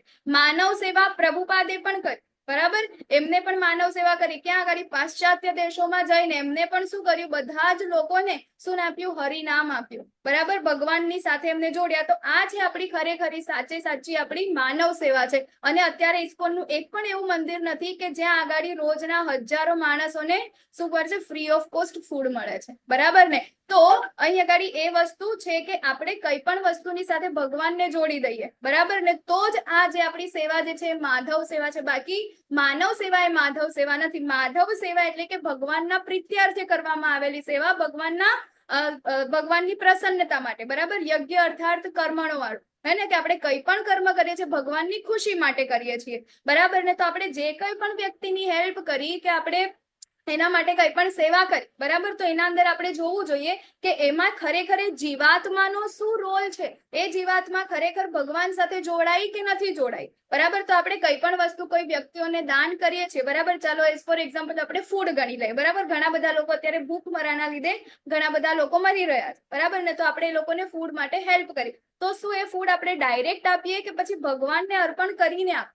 બરાબર ને. તો શું કરવું જોઈએ આપણે, જો આપણે એને માધવ સેવા કરવી હશે તો શું કરવું જોઈએ, આપણે એ જે કાંઈ પણ આપણે સેવા કરીએ છીએ પહેલા ભગવાનને અર્પણ કરવાની અને પછી આપણે એને આપીશું. તો શું થશે, આપણે કર્મથી બંધાતા નથી. નહીં તો શું થશે, પુણ્ય કર્મ, હા ચોક્કસ પુણ્ય કર્મ છે, એ પુણ્ય કર્મ આપણને બંધન લાગશે, આપણને સ્વર્ગલોક મળશે, ઉપર બ્રહ્મલોક પણ મળી જશે, પરંતુ બ્રહ્માંડની બહાર આપણે જઈ શકીશું નહીં. એના માટે તો આપણે ભગવાન માટે જ કાર્ય કરવું પડશે. એટલે કે એમને સેન્ટરમાં રાખીને કાર્ય કરવું પડશે. તો એમને સેન્ટરમાં રાખીને આપણે શું કરી શકીએ, તો આપણે જે કાંઈ પણ વસ્તુ અત્યારે કીધું એ રીતે. બરાબર. આપણે શું લેવાનું છે, આપણે પોતે પણ શું પાપ ખાઈ રહ્યા છીએ ને. બરાબર. ભોજન આપણે પોતાના માટે, પોતાની ઇન્દ્રિયો માટે આપણે લઈ રહ્યા છે. સામેવાળો વ્યક્તિ ભૂખમરાથી પીડિત છે તો આપણે એની ઇન્દ્રિય તૃપ્તિ માટે જ ને આપણે એને આપીએ છીએ, નહીં કે આપણે એને પ્રસાદમ. બરાબર. તો આપણે એને જયારે પ્રસાદમ આપીશું ત્યારે શું થશે, એનું શુદ્ધિકરણ થશે અને ભગવાનના તરફ એનું આકર્ષણ વધશે. તો એવી જ રીતે આપણે જયારે માનવ સેવા કરીશું તો એ માધવ સેવા થશે. બાકી અત્યારે આપણી જે ડેફિનેશન છે કે માનવ સેવા એ માધવ સેવા સમાન છે કે નથી. બરાબર. તો એ સમાન નથી. માધવ સેવા એ માધવ સેવા છે. બરાબર. એ માનવ સેવા સમાન નથી. કારણ કે માનવ સેવા આપણે ભૌતિક દ્રષ્ટિએ કરીએ છીએ. માધવ સેવા જે છે બરાબર, એ ભગવાનના પ્રીત્યાર્થે, કે જે આપણું લક્ષ્ય છે, જે આપણો સ્વભાવ છે, એ આપણે અહીંયા ગાડી કરી રહ્યા છે, જે આપણને બંધનમાં બાંધતું નથી. અને જે માનવ સેવા છે બરાબર, આપણને પુણ્ય કર્મ કરે છે, મતલબ કે બંધનના અંદર આપણને બંધનકારક છે. ત્યારે એટલા માટે ભગવાન આપણને કહે છે કે મુક્તિ મેળવવા માટે આતુર વ્યક્તિઓ પરમ પુરુષ ભગવાનને લગતી વસ્તુઓનો ત્યાગ કરે છે, તેમને ભૌતિક માની લે છે, ત્યારે તેમનો ત્યાગ કેવો કહેવાય છે, અપૂર્ણ કહેવાય છે. એટલે કે જે લોકો સંન્યાસી છે બરાબર, બધી જ વસ્તુનો શું કરે છે, ત્યાગ કરે છે. એને શું માને છે, ભૌતિક માને છે. જેટલી પણ ઇન્દ્રિય તૃપ્તિની વસ્તુઓ છે એને શું માને છે, ભૌતિક માને છે. કે આ તો બધું કેવું છે, નેતિ નેતિ નેતિ, આ મારા કામનું નથી. ભગવાનને પ્રાપ્ત કરવા માટે આ બધી જ વસ્તુ કેવી છે, અડચણ રૂપ બનશે એમ કરીને શું કરે છે, એનો ત્યાગ કરે છે. પરંતુ ઓરિજિનલી તો એ બધી વસ્તુ આપણી હોતી જ નથી. એને શું કરવાની છે, ભગવાનના અંદર લગાડવાની છે. તો આગળ કહે છે કે જે મનુષ્ય ન તો કર્મફળનો તિરસ્કાર કરે છે અને ન તો કર્મફળની ઈચ્છા રાખે છે તેને નિત્ય સંન્યાસી જાણવો જોઈએ. બરાબર. સંન્યાસીની ડેફિનેશન આપે છે ભગવાન. અત્યાર સુધી આપણે સંન્યાસી જોયું કેવો હતા, કે જે બરાબર કઈ જ કરવું નથી, ચાલો હરિદ્વાર, ઘર બાર છોડો ને ચાલો હરિદ્વાર વાળું. બરાબર. એ સંન્યાસી નથી. ભગવાન અહીંયા આગળ કહે છે સંન્યાસી એને કહેવાય છે કે કર્મફળનો તિરસ્કાર પણ નથી કરતો અને કર્મફળની ઈચ્છા પણ નથી રાખતો. બરાબર ને. તો એને જે કાંઈ પણ કર્મ કરે છે એના અંદરથી એને જે કાંઈ પણ કર્મનો ફળ એને જે મળે છે, જે કાંઈ પણ રિઝલ્ટ મળે છે, એને તિરસ્કાર પણ નથી કરતો, બરાબર. તો આ ભૌતિક જીવનના અંદર જે કાંઈ પણ આપણને મળ્યું છે એ બધું શું છે, આપણા કર્મના ફળો છે. તો આપણે એનો તિરસ્કાર કરવાનો નથી. અને કર્મના ફળની આપણે ઈચ્છા, અત્યારે આપણે જે કાંઈ પણ કર્મ કરી રહ્યા છે, બરાબર, એની ઈચ્છા પણ આપણે રાખવાની નથી કે હું અત્યારે ક્લાસ લઉં છું તો હું ફેમસ થઈ જાઉં, બરાબર, કે પછી શું કહેવાય, મારે આટલા લોકોને દાન કરવું છે કારણ કે મારે પુણ્ય કર્મને શું કહેવાય, પુણ્ય કર્મ મારે કરવા છે કે મારે આ કરવું છે. તો એના રિઝલ્ટ માટેની મને કોઈ ઈચ્છા હોતી નથી. એવી ઈચ્છા આપણે જ્યારે રાખીએ છીએ ત્યારે એ શું થાય છે, બંધન કરતા બને છે, બરાબર. તો અહીંયા આગળ સંન્યાસીની ડેફિનેશન છે કે કર્મફળનો ત્યાગ પણ નથી અને કર્મફળની ઈચ્છા પણ નથી, અને તેને શું કહેવું જોઈએ, નિત્ય સંન્યાસી જાણવો જોઈએ. તો હે મહાબાહુ અર્જુન, આવો મનુષ્ય સર્વદ્વંદોથી રહિત થઈને ભૌતિક બંધનોને સહજમાં પાર કરીને સંપૂર્ણપણે મુક્ત થઈ જાય છે. મુક્તિનો મતલબ શું છે? મુક્તિનો મતલબ છે આ બ્રહ્માંડથી, આ ભૌતિક જગતથી બહાર જવું, ભગવત ધામને પ્રાપ્ત કરવું, બરાબર. યસ આરતી માતાજી, આપનો હેન્ડ રેઝ છે. હરે કૃષ્ણ માતાજી કોહોસ્ટ આપ. ઓકે, તમે નથી હોસ્ટ? Network problem. ઓકે, ચાલો આપી દીધું તમને હોસ્ટ. તો હવે ભગવત ભક્તિમાં જોડાયા વિના કેવળ સમગ્ર કર્મોનો પરિત્યાગ કરવા માત્રથી કોઈ મનુષ્ય સુખી થઈ શકતો નથી, પરંતુ ભક્તિમય સેવામાં પરોવાયેલો વિચારશીલ મનુષ્ય પરમેશ્વરને તરત જ પ્રાપ્ત કરે છે, બરાબર. તો આપણે જોઈએ એમ કે જે ભક્તિ કરે છે, બરાબર, જે ભક્ત છે એ બધી જ વસ્તુઓનો યુઝ કરે છે, એમની ઇન્દ્રિયોનો બધો જ યુઝ કરે છે. ભગવાનની સેવાના અંદર સવારમાં વહેલા ઉઠે છે, આરતી કરે છે, માળા કરે છે, ભગવાન માટે ભોગ લગાવે છે, પછી ભગવાન માટે કમાવા જાય છે. તો શેના માટે? તો ભગવાન માટે જાય છે કે મારે ભગવાન માટે આ કરવાનું છે, તે કરવાનું છે, બરાબર. એ રીતે બધાની હેલ્પ કરવાની છે, બધા લોકોને ભગવાનનો પ્રચાર કરવાનો છે, પ્રચાર કાર્યમાં એ પોતાના પૈસા નાખે છે, લક્ષ્મીની સેવા કરે છે. કેમ? કારણ કે બીજા બધા જે બદ્ધ જીવો છે જલ્દીથી જલ્દી શું કરે, ભગવાનની પ્રાપ્તિ કરી લે, બરાબર. તો આ બધા જ એની જે ઇન્દ્રિયો જે છે એની અંદર જે કાંઈ પણ આવડત જે છે એ બધું જ શેના અંદર લગાડે છે? ભગવાન માટે લગાડે છે. અને એટલા માટે શું છે, એ સુખી છે. જ્યારે એને શું કહેવાય, ભક્તિમય સેવામાં પરોવાયેલો મનુષ્ય, એટલે કે એને તો ક્ષણે ક્ષણે, બરાબર, સવારથી ઉઠે ત્યાં સુધી એના ચિંતનમાં શું છે? ભગવાન. કે મારે શેના માટે ઉઠવું છે? ભગવાન માટે. સ્નાન શેના માટે કર્યું? ભગવાન માટે. કમાવા શેના માટે ગયા? ભગવાન માટે. ગૃહિણીઓ છે, જમવાનું બનાવે છે, પ્રસાદમ કોના માટે? ભગવાન માટે. ઘરની સફાઈ કોના માટે? ભગવાન માટે. બાળકો છે એને સંસ્કાર શેના માટે આપવાના છે? કારણ કે ભગવત ધામ પ્રાપ્ત કરી શકે, ઘરના પરિવાર વાળા ભગવત ધામ પ્રાપ્ત કરી શકે, એટલા માટે લોકોને હરિ નામ આપે છે, ભગવાન સાથે જોડે છે. તો આ બધી જ વસ્તુ જે છે, બરાબર, સવારથી ઉઠે રાત્રે ઊંઘે ત્યાં સુધી એના ચિંતનમાં શું રહે છે? ભગવાન જ રહે છે, બરાબર. અને બીજા જે સંન્યાસીઓ જે છે કે જે લોકો શું કરે છે, કર્મનો પરિત્યાગ કરે છે, એ લોકો શું, ત્યાં આગળ આપણે જોયું ને બ્રહ્મજ્યોતિ, ત્યાં સુધી અટકેલા રહે છે. ભગવાનને પ્રાપ્ત કરવાની ઈચ્છા તો છે, બરાબર, પરંતુ શું કરે છે, એમના માટે બહુ દુર્લભ છે, બહુ દૂર છે, ભગવાન એટલા જલ્દી પ્રાપ્ત થતા નથી. અને અહીંયા આગળ આપણે જયારે ભગવાનની સેવા કરીએ છીએ ત્યારે ભગવાન આપણે ક્ષણે ક્ષણે રેસિપ્રોકેટ કરે છે. એમાંથી એટલા બધા ડિવોટી એવા છે, એટલા બધા છે કે જે લોકો રોજ ભગવાનને ભોગ ધરાવે છે, કે ભગવાનને સ્નાન કરાવે છે, કે કંઈ પણ કરે છે ને ત્યારે ભગવાન સાથે વાતો કરે છે. કેટલા બધાના લાલા એમના સાથે વાતો કરતા હશે, અને સાથે એમને એવું થયું પણ હશે, બરાબર. ઘણા બધા એવા ચમત્કાર પોતાના જીવનના અંદર થયા હશે ને ઘણા બધાને. આપણે કહીએ ને કે ભાઈ નાનું એક્સિડન્ટ બહુ મોટું થવાનું હતું, બહુ નાનામાં પતી ગયું. શું કહીએ આપણે કે ભાઈ આલ્યું મેલ્યું આડું આવ્યું, બરાબર ને. તો આપણે જે ભક્તિમય સેવા જે આપણે કરીએ છીએ ત્યારે ભગવાન આપણી સાથે રેસિપ્રોકેટ કરે છે. એનો મતલબ આપણને અનુભવ થાય છે કે ના ભગવાન છે. તો આ જીવનના અંદર પણ આપણે ભગવાનને પ્રાપ્ત કરી શકીએ છીએ. જ્યારે આપણે કર્મ સંન્યાસ જ્યારે આપણે લઈએ છીએ એના માટે કેવું છે, થોડું બહુ ડિફિકલ્ટ છે, બરાબર. તો જે મનુષ્ય ભક્તિ ભાવે કર્મ કરે છે, જે વિશુદ્ધ આત્મા છે અને જે પોતાના મન તથા ઇન્દ્રિયોને વશમાં રાખી શકે, તે સૌને પ્રિય હોય છે અને બધા જીવો તેને પ્રિય હોય છે. એવો મનુષ્ય હંમેશા કાર્યરત રહેતો હોવા છતાં કદાપી લિપ્ત થતો નથી, બરાબર ને. આપણને કિરણ પ્રભુજીએ કીધું એવી રીતે કે જે શું કરે છે, મનુષ્ય બધા જ જે જીવો છે, બરાબર, એના અંદર પરમાત્માના વાસને જુએ છે, બરાબર. તો જે ભક્ત છે ને એ જ આવું વિચારી શકે, બરાબર. જે ડિવોટી છે, જે ભક્ત છે એ જ વિચારી શકે, કારણ કે એને શું માન્યું હોય કે મારું આ શરીર છે, મારો આ જીવાત્મા, મતલબ કે હું પોતે જીવાત્મા, આ જેટલી પણ ભૌતિક વસ્તુઓ છે એ બધી જ વસ્તુ કોની માલિકીની છે? ભગવાનની માલિકીની છે. અને ભગવાનની માલિકીની એટલે કે ભગવાનને ખુશ કરવા, એના માટે જે શું કરે છે, પોતાના કાર્યો એ કરતા રહે છે, બરાબર ને. તો એ દરેક જીવના અંદર શું કરે છે, પરમાત્માને એ જોવે છે. એટલા માટે કોઈની સાથે ખરાબ કરતા નથી, મતલબ કે એની સાથે નહીં ગુસ્સો કે નહીં દ્વેષ કે કઈ જ નહીં, બધાની સાથે ખૂબ સારી રીતે શાંતિથી એ શું કરે છે, વર્તાવ કરે છે. એટલા માટે બીજા બધા જીવોને પણ આવા જે ભક્ત જે છે, આવું જે જીવ છે, આવું જે મનુષ્ય જે શું કરે છે, બધાને પ્રિય હોય છે. એટલા માટે કે છે કે ભક્તને બધા જ લોકો પ્રિય હોય છે અને લોકોને પણ આવા ભક્ત કેવા હોય છે, પ્રિય હોય છે. કારણ કે ભક્તિ ભાવે શું કરે છે, કર્મ કરે છે, ભગવાનની સેવા કરે છે. અત્યારે આપણે જે યાત્રા થઈ, બરાબર ને, યાત્રાના અંદર આપણે પરેશ શાહ પ્રભુજી, લલિત કુમાર વેદ પ્રભુજી જુઓ છે ને કેટલા ઉંમરવાળા છે. તેમ છતાં સામેથી રોજ સામેથી કે જેટલી મીટિંગ થાય ને એના અંદર કે પ્રભુજી અમારા માટે કોઈ સેવા હોય ને તો અમને કહેજો, અમારા માટે કોઈ સેવા હોય ને તો કહેજો. અમે લોકો ટ્રેનમાં જયારે લાસ્ટ છેલ્લા દિવસે આવતા હતા ને તો મારી પાસે કેટલા ખબર 30 થી 35 ટિફિનના બોક્સ હતા, બરાબર ને. તો એ લંચ બોક્સ હતા ને, તો એના અંદર બીના માતાજી પરેશ શાહ પ્રભુજી અમારી સાથે હતા અને મને કીધું તું તમે ટ્રેનમાં જઈને મૂકી આવો. એમનો ડબ્બો છે ને નજીકમાં હતો. હવે બધા જે ડબ્બાના અંદર બીજા બધા જેટલા ડિવોટી હતા ને 30 થી 35 લોકોને બધાને પહોંચાડવાનું હતું, બરાબર. હવે આપણે એવું વિચારીએ કે આપણે યંગ છે તો આપણે આપી, કારણ કે એક ટ્રેનના અંદર કેટલા બધા અલગ જગ્યાએ હોય, બરાબર ને. આપણને હોય કે એક ડબ્બામાંથી બીજા ડબ્બામાં જતા આપણને કેટલી વાર લાગે, વચ્ચે કેટલા લોકો નડે. પરેશ શાહ પ્રભુજી અને બીના માતાજી એવું કે છે, ના માતાજી આ કામ તો અમે જ કરીશું.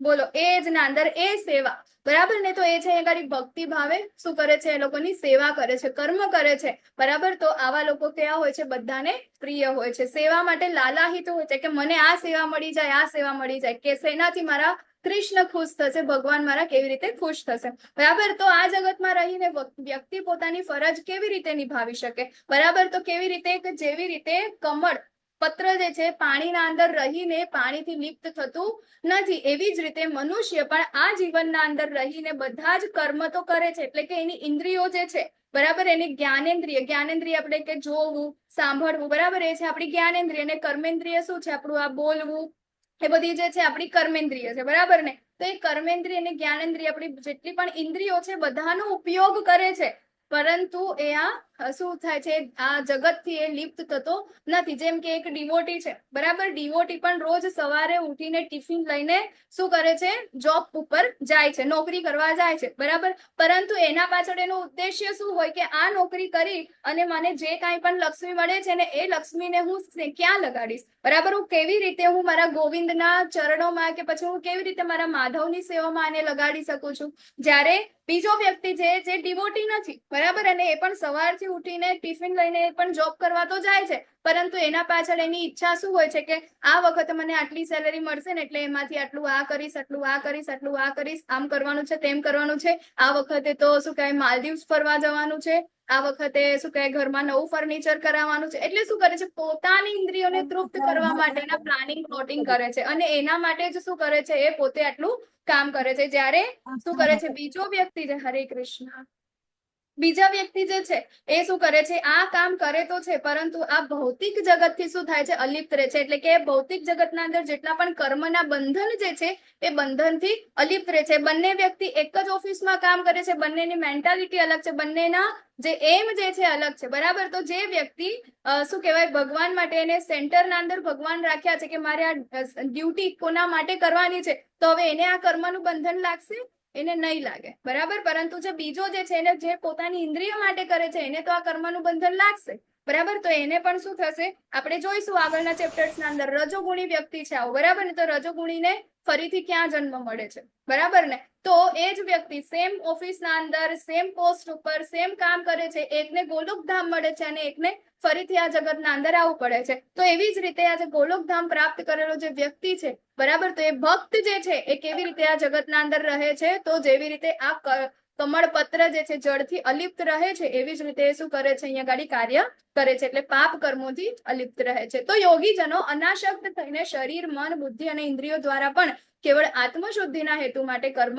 કરે છે, બરાબર ને. તો અહીંયા ગાડી આપણને આપણા આચાર્યો શું શીખવે છે, આપણે કર્મ સંન્યાસ નહીં પરંતુ આપણે શું કરવાનું છે, આપણા શરીરનો ઉપયોગ, મનનો ઉપયોગ, બુદ્ધિનો ઉપયોગ અને ઇન્દ્રિયોનો ઉપયોગ આપણે શેના માટે કરવાનો છે, આત્મશુદ્ધિ માટે. એટલે કે આપણે આત્મ સાક્ષાત્કાર કરવા માટે. આત્મ સાક્ષાત્કાર શેનાથી, આપણે ભક્તિ પ્રવૃત્તિથી, બરાબર, ભગવાનના અંદર લગાડીને આપણે આ વસ્તુ કરી શકીએ કે હું શરીર નથી, આત્મા છો અને આત્માનું કાર્ય શું છે, ભગવાનની સેવા કરવાનું છે. એનો અલ્ટિમેટ ગોલ છે ભગવાનને પ્રાપ્ત કરવાનો, બરાબર, ભગવાનની સેવા કરવાનો, ભગવાનને ખુશ કરવાનો, ભગવાનની પ્રેમને પ્રાપ્ત કરવાનો.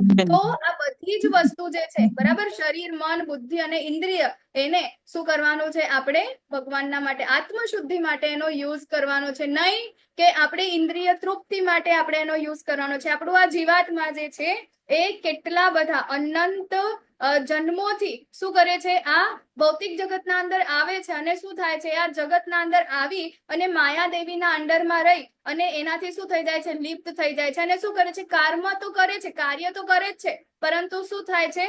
એની સાથે બીજા કર્મ બંધનને ઉત્પન્ન કરે છે અને શું થાય છે? વારંવાર શું કહે? જન્મ મૃત્યુ મરણ. બરાબર? તો જન્મ મૃત્યુ એનું આ થયા કરે છે. હે તો આપણે એ કારણ કે એનો સ્વભાવ છે કોઈકની સાથે કામ કરવાનો, કોઈકની સેવા કરવાની. તો હવે અહીં આગળ આપણે શું કરવાનું છે? આપણે આપણા શરીર, મન, બુદ્ધિ અને ઇન્દ્રિયોને શું કરવાનું છે? આત્માની શુદ્ધિ માટે કાર્ય કરવાનું છે, આત્માના બંધન માટે નહીં. બરાબર? આત્માને બંધન કરીશું તો આપણે બદ્ધ જીવ છે, તો એ બદ્ધ જીવ જ રહેશે. આ જન્મના અંદર જે કર્મ કરીશું તો નેક્સ્ટ બર્થના અંદર એ પ્રમાણેનો જ આપણને શું થશે? શરીર મળશે અને ફરીથી એમાં પાછા આપણે ઇન્દ્રિય તૃપ્તિ માટેના કર્મ કરીશું તો ફરીથી આપણને મળશે. તો આપણે આ બધી જ વસ્તુનો ઉપયોગ શેના માટે કરવાનો છે? આત્મા શુદ્ધિ માટે. આપણે આગળ જોયું તો આત્મા કેવી રીતે ધુમાડાથી, પછી પેલો જે દર્પણ ધૂળથી, હે ને, ગર્ભ જે છે ભ્રૂણ, એ શેનાથી છવાયેલો રહે છે?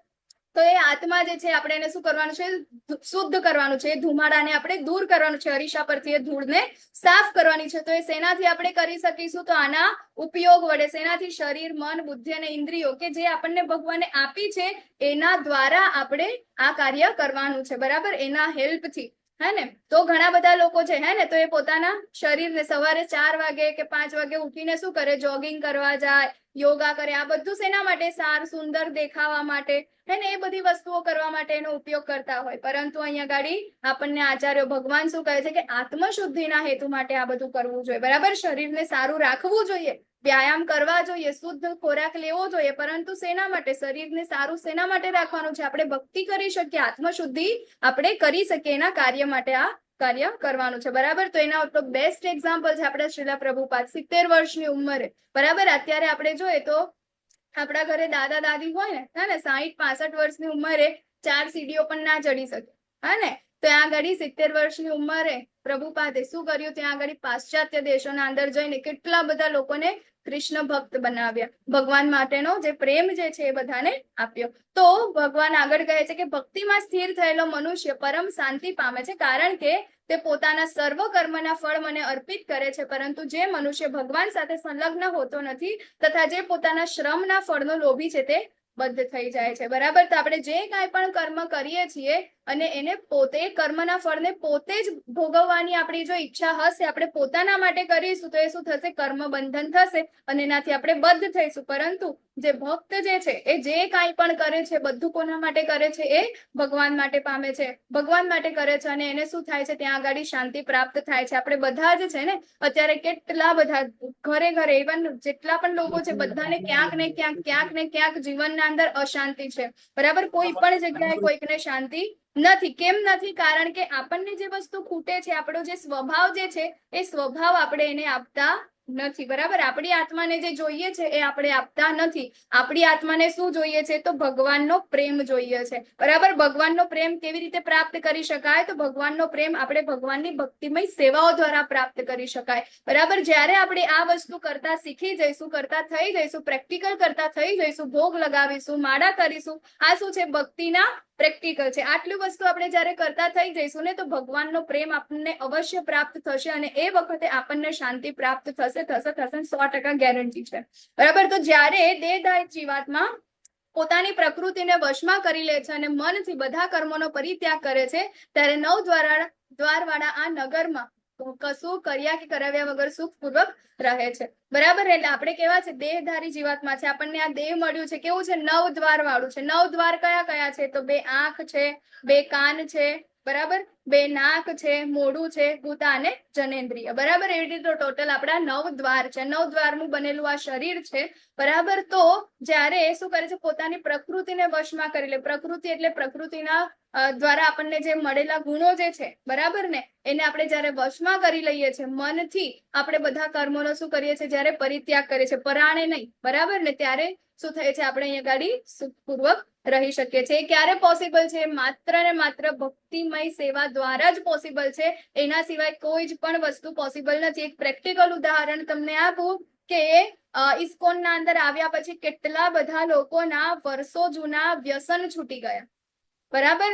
એટલે વ્યસન છોડવું બહુ શું કે ડિફિકલ્ટ. એવું પણ વ્યસન કે શું કે પેલા ખાય ને તમાકુ ખાતા હોય ને, બરાબર?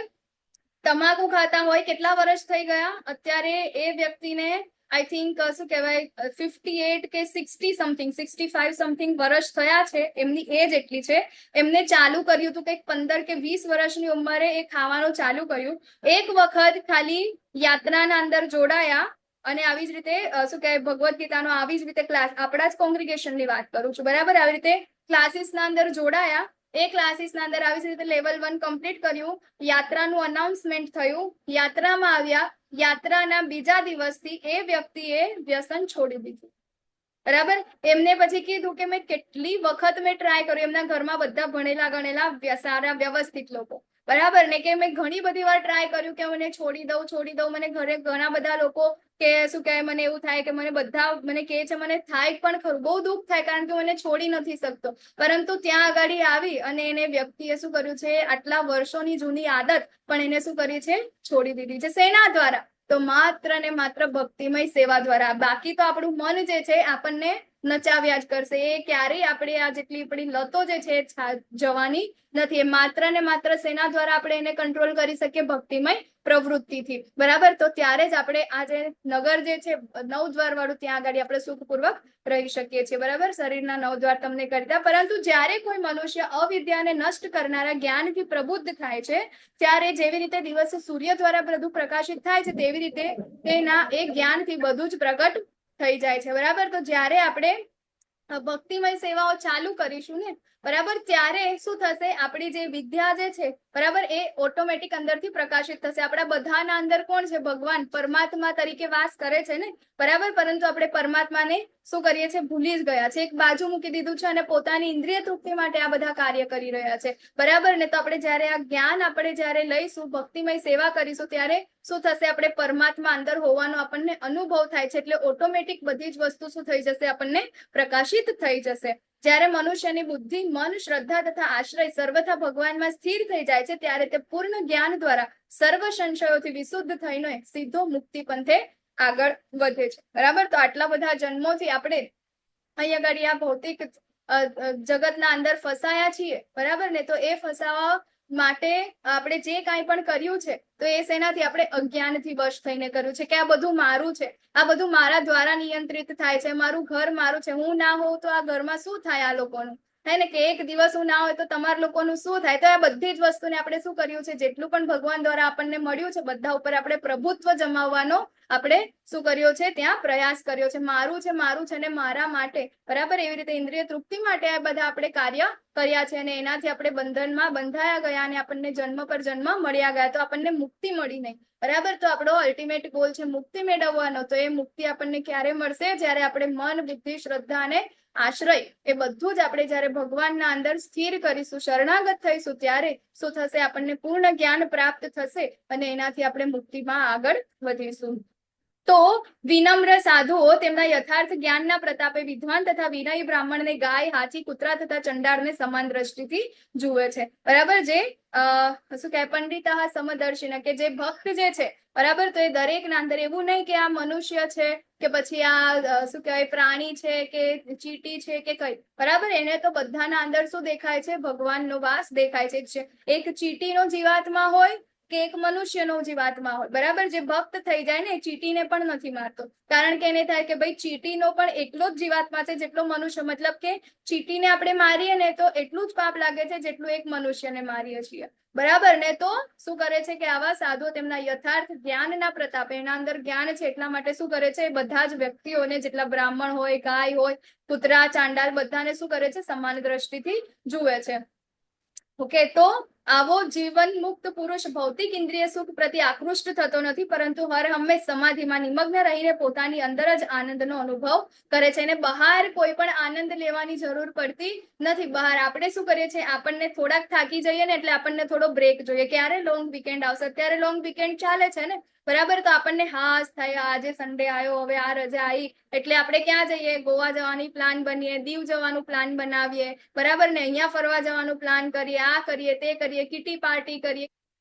કેમ? કારણ કે આપણે શું થયા હોય? થાકી ગયા હોય. જે કંઈ પણ આપણે કર્યું છે થાકી ગયા, હવે મને કંઈક જોઈએ છે, હવે શાંતિ જોઈએ છે, સુખ જોઈએ છે, બરાબર. તો આપણે આ જે સુખ શાંતિ એ બધી જ વસ્તુ આપણે બહાર શોધી રહ્યા છીએ. પરંતુ આવો જે વ્યક્તિ જે છે, ભક્ત જે છે, એ બધી જ મતલબ સુખ અને શાંતિનો અનુભવ પોતાની અંદર કરે છે. એને ઇન્દ્રિય તૃપ્તિ માટે બહાર જવાની જરૂર પડતી નથી, બરાબર ને. તો અહીં આગળ આ ફોટાના અંદર આપણને કોણ દેખાય છે? હરિદાસ ઠાકુર, બરાબર. તો હરિદાસ ઠાકુર જે છે એમને પોતાની ઇન્દ્રિયો પર એટલો કંટ્રોલ. કેમ? કારણ કે ભગવાનના ભક્ત હતા. દિવસની કેટલી માળા કરતા? 192 માળા કરતા, બરાબર ને. 192 માળા કરતા.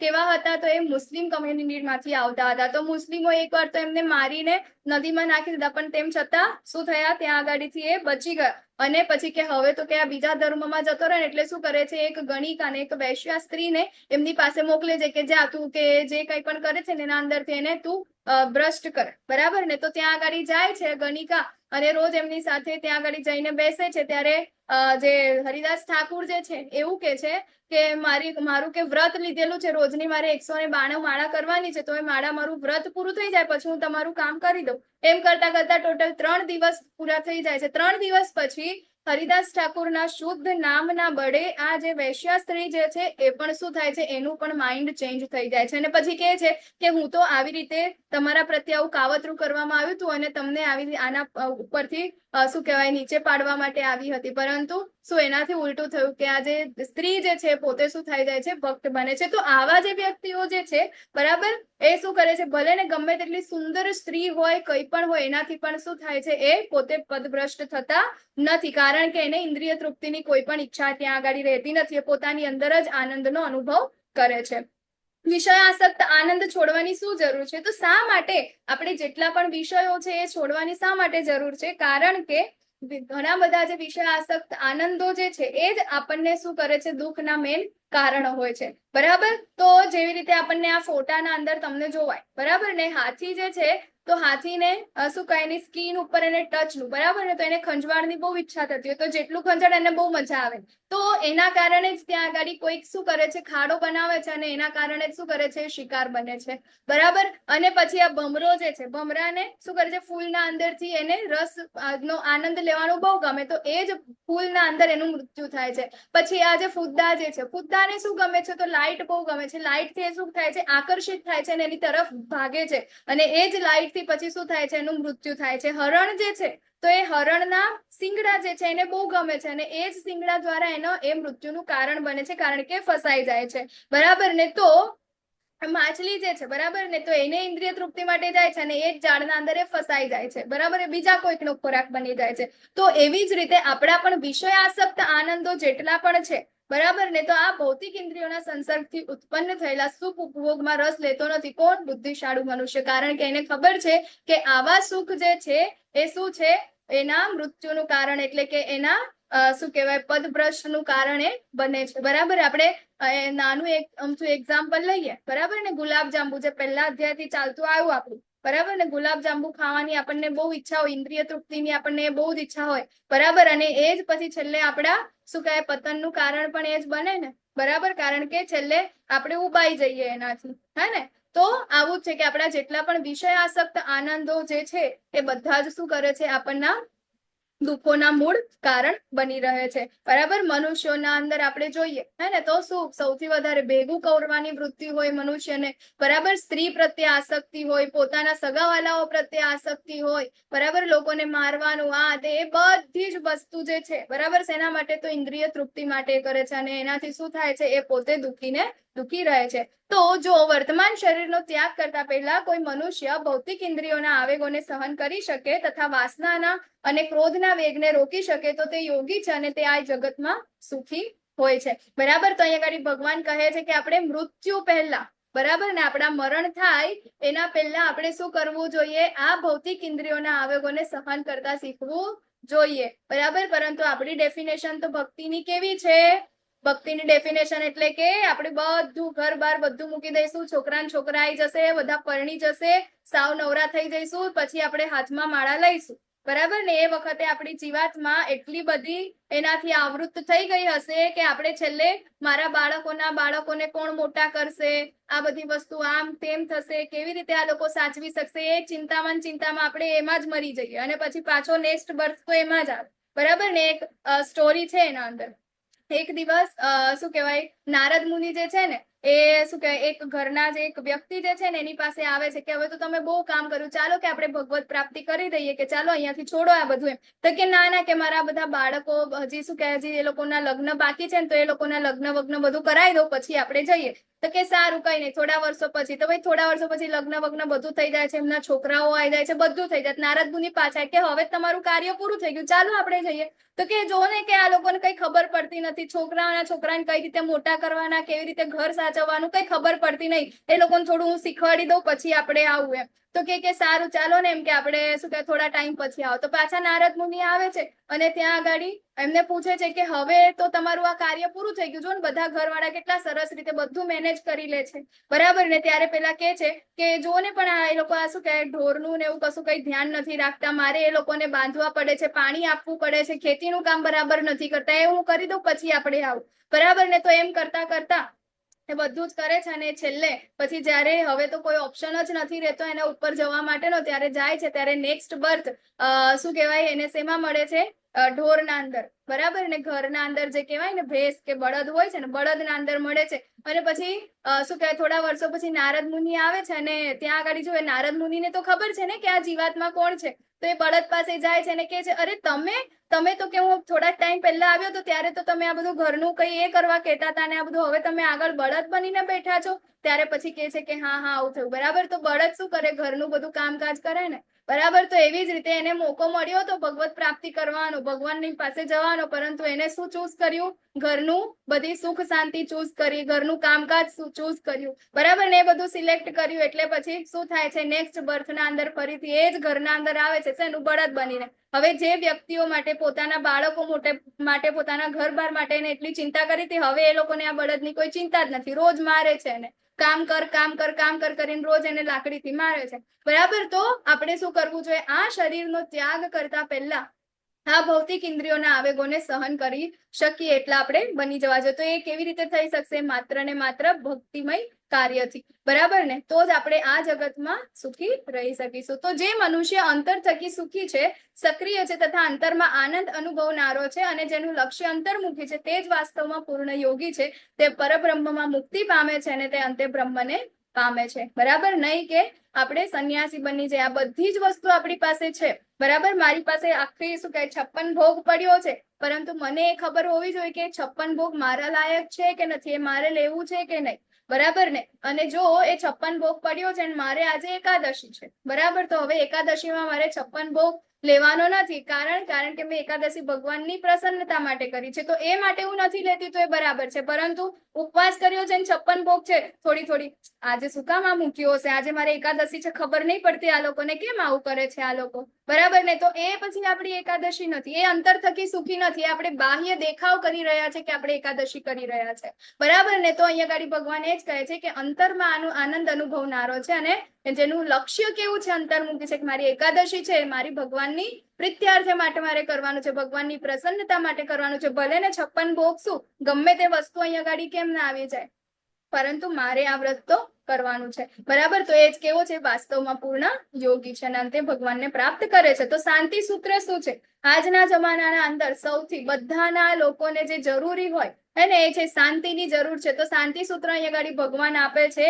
કે ભોક્તારમ યજ્ઞ તપસામ સર્વલોક મહેશ્વરમ સુરદમ સર્વભૂતાનામ જ્ઞાત્વામ શાંતિ મૃચ્છતિ. મને સમસ્ત યજ્ઞ તથા તપશ્ચર્યાઓનો પરમ ભોગતા, સમસ્ત ગ્રહો તથા દેવોનો પરમેશ્વર તેમજ સમસ્ત જીવોનો હિત કરતા શુભેચ્છક મિત્ર તરીકે જાણીને મારી ભાવનામાં ઓતપ્રોત થયેલો મનુષ્ય સંસારના દુઃખોમાંથી શાંતિ પામે છે. બરાબર. તો જે કાંઈ પણ આપણને મળ્યું છે, જે કાંઈ પણ આપણી સાથે થઈ રહ્યું છે, એ બધી જ વસ્તુના આપણે કારણ કોને માનવા જોઈએ.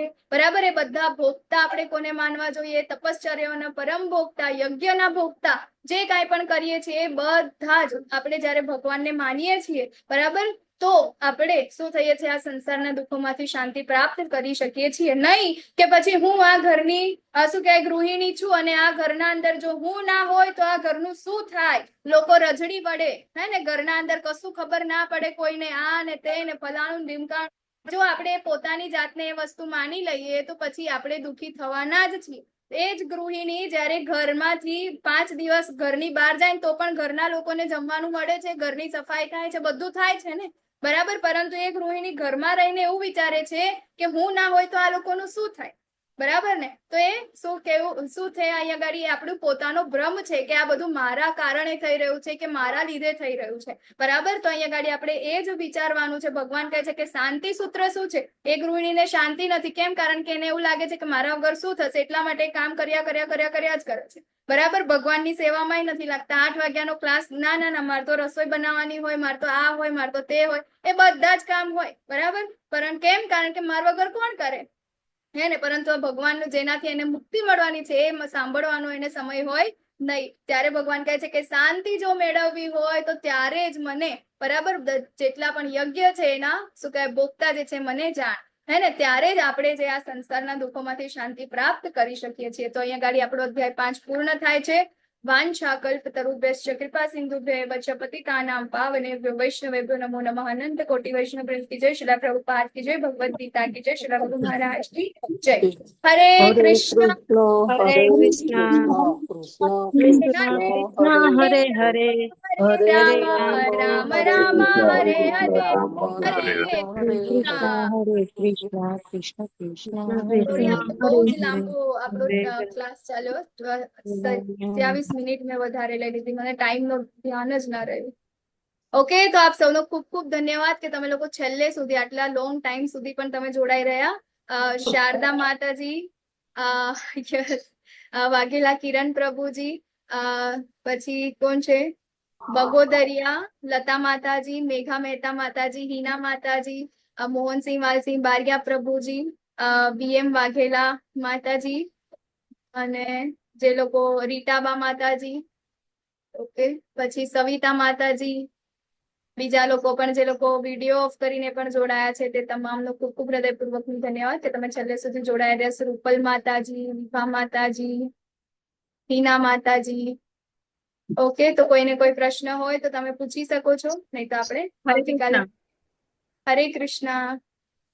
અમે દર 11 ના દિવસે અમે કથા કરીએ, ભાગવત કથા. હરી બોલ. દર 11 ના દિવસે અમેરિકાથી લાઈવ આવે. હરી બોલ, હરી બોલ, હરી બોલ. ખૂબ સરસ માતાજી. કિરીટભાઈ દેસાઈ છે, ન્યુયોર્કમાં રહે છે, ત્યાંથી અમને ભાગવત કથા સંભળાવે. હા, કરવું જોઈએ બધા એકાદશીના દિવસે બધા જ 9 થી 11. થેન્ક યુ માતાજી. રાત્રે 9 to 11, અને પછી વધારે પણ ટાઈમ હોય તો કહી દે કે આજે 12 વાગશે, એવી રીતે અમને પહેલેથી જ કહી દે. અચ્છા, હા. થેન્ક યુ માતાજી ફોર શેરિંગ. યસ, સેજલ માતા. હરે કૃષ્ણ. એડ્રેસ છે તમારું? હા માતાજી, હરે કૃષ્ણ. માતાજી, આપણે કીધું ને કે માનવ સેવા એ માધવ સેવા નથી એમ. તો આપણે જે આપણે ગરીબોને બ્લેન્કેટ ને બધું આપણે વિતરણ કરીએ, પછી આ પશુ પક્ષીને દાણા ચણ નાખીએ, તો એ શું આપણે સેવા કરીએ તો એનું ફળ ના મળે આપણને કશું એમ? મળે છે. જેટલા કર્મ કરો ભગવાનને અર્પણ કરી શકીએ. આપણે જેટલા કર્મ કરીએ છીએ ને માતાજી, એ તમામના ફળ આપણને મળે છે, બરાબર. પેલા દિવસે કીધું એવી રીતે કર્મ કેવું છે, અગ્નિ જેવું છે. તમે એની બાજુમાં જશો તો એ દઝાશે જ. કર્મ તમે જે કાંઈ પણ કરશો એનું ફળ તમને મળશે, 100% મળશે. એમાંથી આપણે બાકાત નથી રહેવાના, બરાબર. પરંતુ એ ઘડી વાત છે કે કર્મ ફળથી આપણે બંધન નથી કરવાનું, બરાબર. જો બંધાઈશું તો આપણે મુક્તિ આપણને પ્રાપ્ત કરવી બહુ અઘરી છે, કારણ કે આપણને બધા જન્મ વારંવાર આપણે લેવા પડશે, બરાબર. તો આપણે કર્મ કરવાના છે, પરંતુ આપણે સેન્ટરમાં ભગવાનને રાખવાના છે, બરાબર. તો તમે કહો છો કે પક્ષીઓને તમારે દાણા આપવા છે, બરાબર ને, તો એની પહેલા તમે ભગવાનને પ્રાર્થના કરો, બરાબર ને. હરે કૃષ્ણ બોલતા બોલતા તમે ભગવાનને દાણા નાખો, વચ્ચે ભગવાન આવી ગયા સેન્ટરમાં, બરાબર ને. તો જયારે આપણે કંઈ પણ કર્મ કરીએ છીએ, જયારે આપણને એ વસ્તુ ખબર નથી પડતી, બરાબર ને, ત્યારે આપણે શું કરવાનું છે? ઓમ તત્સત, હરિ ઓમ તત્સત, એટલે કે આ બધું જ ભગવાનના માટે છેલ્લા અધ્યાયના અંદર આપણું આવશે. બરાબર, કે આપણે જે કાંઈ પણ કરીએ છીએ એ બધું જ ભગવાનના માટે. ઇવન જે જેટલા ડિવોટી છે ને, બરાબર, એ લોકો કાંઈ પણ કરે છે, ઇવન માળા કરે એના પહેલા, માળા કરે એના છેલ્લે, બરાબર, એ બધી જ વસ્તુ કોને અર્પણ કરે છે? ભગવાનને અર્પણ કરે છે. અને છેલ્લે આપણે જયારે સવારે ઉઠીએ ને ત્યારે આપણે ભગવાનને શું પ્રાર્થના કરવી જોઈએ? કે હે ભગવાન, આજનો દિવસ મેં જે કાંઈ પણ મારા મન, કર્મ, ઇન્દ્રિયોથી હું જે કાંઈ પણ કરીશ ને, એ બધું જ હું તમારી પ્રસન્નતા માટે કરું ને એવી મને શક્તિ આપજો ને હું તમારા માટે કરીશ. બરાબર. અને પછી છેલ્લે આપણે જયારે ઊંઘીએ ને ત્યારે પણ આપણે ભગવાનને પ્રાર્થના કરવી જોઈએ કે આજે મેં જે કાંઈ પણ ખરાબ સારા જે કાંઈ પણ કર્મ કર્યા ને એ મેં તમારા પ્રીત્યર્થ માટે હું તમને અર્પણ કરી દઉં છું. બરાબર ને, કાયેન વાચા મનસેન્દ્રિયર્વા બુદ્ધ્યાત્મના. બરાબર, તો એ રીતે આપણે જે કાંઈ પણ આપણે કરીએ છીએ ને એ બધું જ આપણે ભગવાનને અર્પણ કરી દેવાનું છે. અને તો જ આપણે આ કર્મફળથી આપણે બંધન થઈશું નહીં. બરાબર, તો એવું અહીંયા આગળ એવું નથી કે આજના લેક્ચરમાં કે માનવ સેવા એ માધવ સેવા સમાન નથી તો આપણે માનવ સેવા નથી કરવાની. બરાબર, માનવ સેવા આપણે નહીં કરીશું તો જરૂરિયાત લોકો જે છે એ લોકોને પછી એમને બી હેલ્પની તો જરૂર છે ને, એને પણ આપણે કરવાની, એને આપણે મૂકી નથી દેવાના. અલ્ટિમેટલી એ ભગવાનના જ અંશો છે ને, જીવાત્માઓ છે, એમના પણ અંદર ભગવાન છે. બરાબર, પરંતુ આપણે શું કરવાનું છે? આપણો ગોલ એનાથી હાયર લેવલનો હોવો જોઈએ કે અહીં આગળ આપણે એમને કર્યું છે તો હવે આપણે ભગવાનની સાથે કેવી રીતે જોડવાનું છે એ આપણે વિચારવું રહ્યું. એ આપણે જયારે કરીશું ત્યારે આપણે એના કર્મથી આપણે બંધન થઈશું નહીં. એ પછી આપણું કેવું થઈ જશે? અકર્મ થઈ જશે. એ આપણને બંધનકારક એ હોતું નથી. યસ, રાજેન્દ્ર પ્રભુજી. થેન્ક યુ માતાજી. હરે કૃષ્ણ માતાજી. હરે કૃષ્ણ પ્રભુજી. આપણે જે ક્વિઝ ચાલુ થઈ છે ને એમાં રજીસ્ટ્રેશન થઈ ગયું છે અને 1 થી 4 અધ્યાયના ક્વેશ્ચન આવે છે. ક્વેશ્ચન્સ ને આપણે એમાં સિલેક્ટ કરી રેડિયો બટન થી એપ્લાય કરીએ પછી એનું રિઝલ્ટ આવે છે. તો આમાં કઈ પાસિંગ માર્ક કેવું હોય છે? એમ રિઝલ્ટ એટલે સપોઝ કઈ એકાદ બે ક્વેશ્ચન ખરાબ બરાબર ના આવ્યા હોય તો શું એમ એનું એમાં રિપીટ થાય છે, ફરીથી પાછું રી એપ્લાય કરવું હોય તો થાય છે. ક્વિઝ એની એ ચાલુ કરવું હોય તો પણ થાય છે. કરી દેવાની. આના અંદર કોઈ નપાસ નથી થવાનું પ્રભુજી. બરાબર છે. સરસ. હરે Krishna. Thank you. Hare Krishna. Thank you પ્રભુજી. રાજેન્દ્ર પ્રભુજી અને રીટા માતાજી હા અમારી સાથે. રાજેન્દ્ર પ્રભુજી, આરતી માતાજીને તમે સ્ક્રીનશોટ મોકલજો જે પ્રશ્ન તમને થાય છે ને. ઓકે. કે રાજેન્દ્ર પ્રભુજી ને રીતા માતાજી, અત્યારે આપણું દ્વારકા સોમનાથની યાત્રા થઈ ને, આમાં જે નવા છે લોકોને કદાચ નહીં ખબર હોય કારણ કે આપણી એ યાત્રા પૂરી કરી એના પછી આપણી આ 14 તારીખથી બેચ ચાલુ છે. તો એ યાત્રાના અંદર એમને ટાઈમ નતો, તેમ છતાં એ સોમનાથ સુધી તો મતલબ કે દ્વારકા સુધી હતા. એમાં લલિત કુમાર વેદ પ્રભુજી પણ છે. અને એમને શું કહેવાય, લલિત કુમાર વેદ પ્રભુજી એટલા સિનિયર છે, બેસવાની તકલીફ છે, તેમ છતાં રોજ આ લેક્ચર સાંભળે છે. પણ ખાલી અત્યારે 8 PM નું નહીં, સવારનું સાંભળે છે, ભાગવતમ સાંભળે છે, ભક્તિ વિરીક્ષા બધા જ અટેન્ડ કરે છે. બેસવાની તકલીફ છે, બેસાતું નથી. તેમ છતાં શેના માટે કરે છે? એમને એવું છે કે શું કહેવાય, મને જ્ઞાન મેળવી લેવું છે કે આ તે નહીં, ભગવાનની ખુશી માટે. બરાબર, કે આનાથી ભગવાન ખુશ થશે એના માટે એ લોકો આ કાર્ય કરી રહ્યા છે. તો ધન્યવાદ કે તમે લોકો અમને પણ મોટિવેટ કરો છો કે અમે પણ કંઈક ને કંઈક સેવા કરી શકીએ. ઓકે માતાજી, લલિત પ્રભુજી તો આખા દિવસના 5 થી 6 ક્લાસ અટેન્ડ કરતા હોય છે. બરાબર, તો એમની પાસે અત્યારે સમય છે. બરાબર, એવું નથી કે અહીંયા ઘણા બધા લોકો છે બધા પાસે એટલો સમય હોય હે ને, પરંતુ એમની પાસે જે કાંઈ પણ છે એમની પાસે સમય છે તો એ સમય એ ભગવાનની સેવામાં યુઝ કરે છે હે ને. તો આપણી પાસે જે કાંઈ પણ છે આપણે શું કરવું છે? ભગવાનની સેવા, ભગવાનની પ્રસન્નતા માટે આપણે જયારે કરીશું ત્યારે આપણે અવશ્ય મુક્તિ આપણને પ્રાપ્ત થશે. ચાલો, તો આપણે આવતીકાલે ફરીથી મળીએ અધ્યાય 6 ની ચર્ચાઓ કરવા માટે. રેકોર્ડિંગ બંધ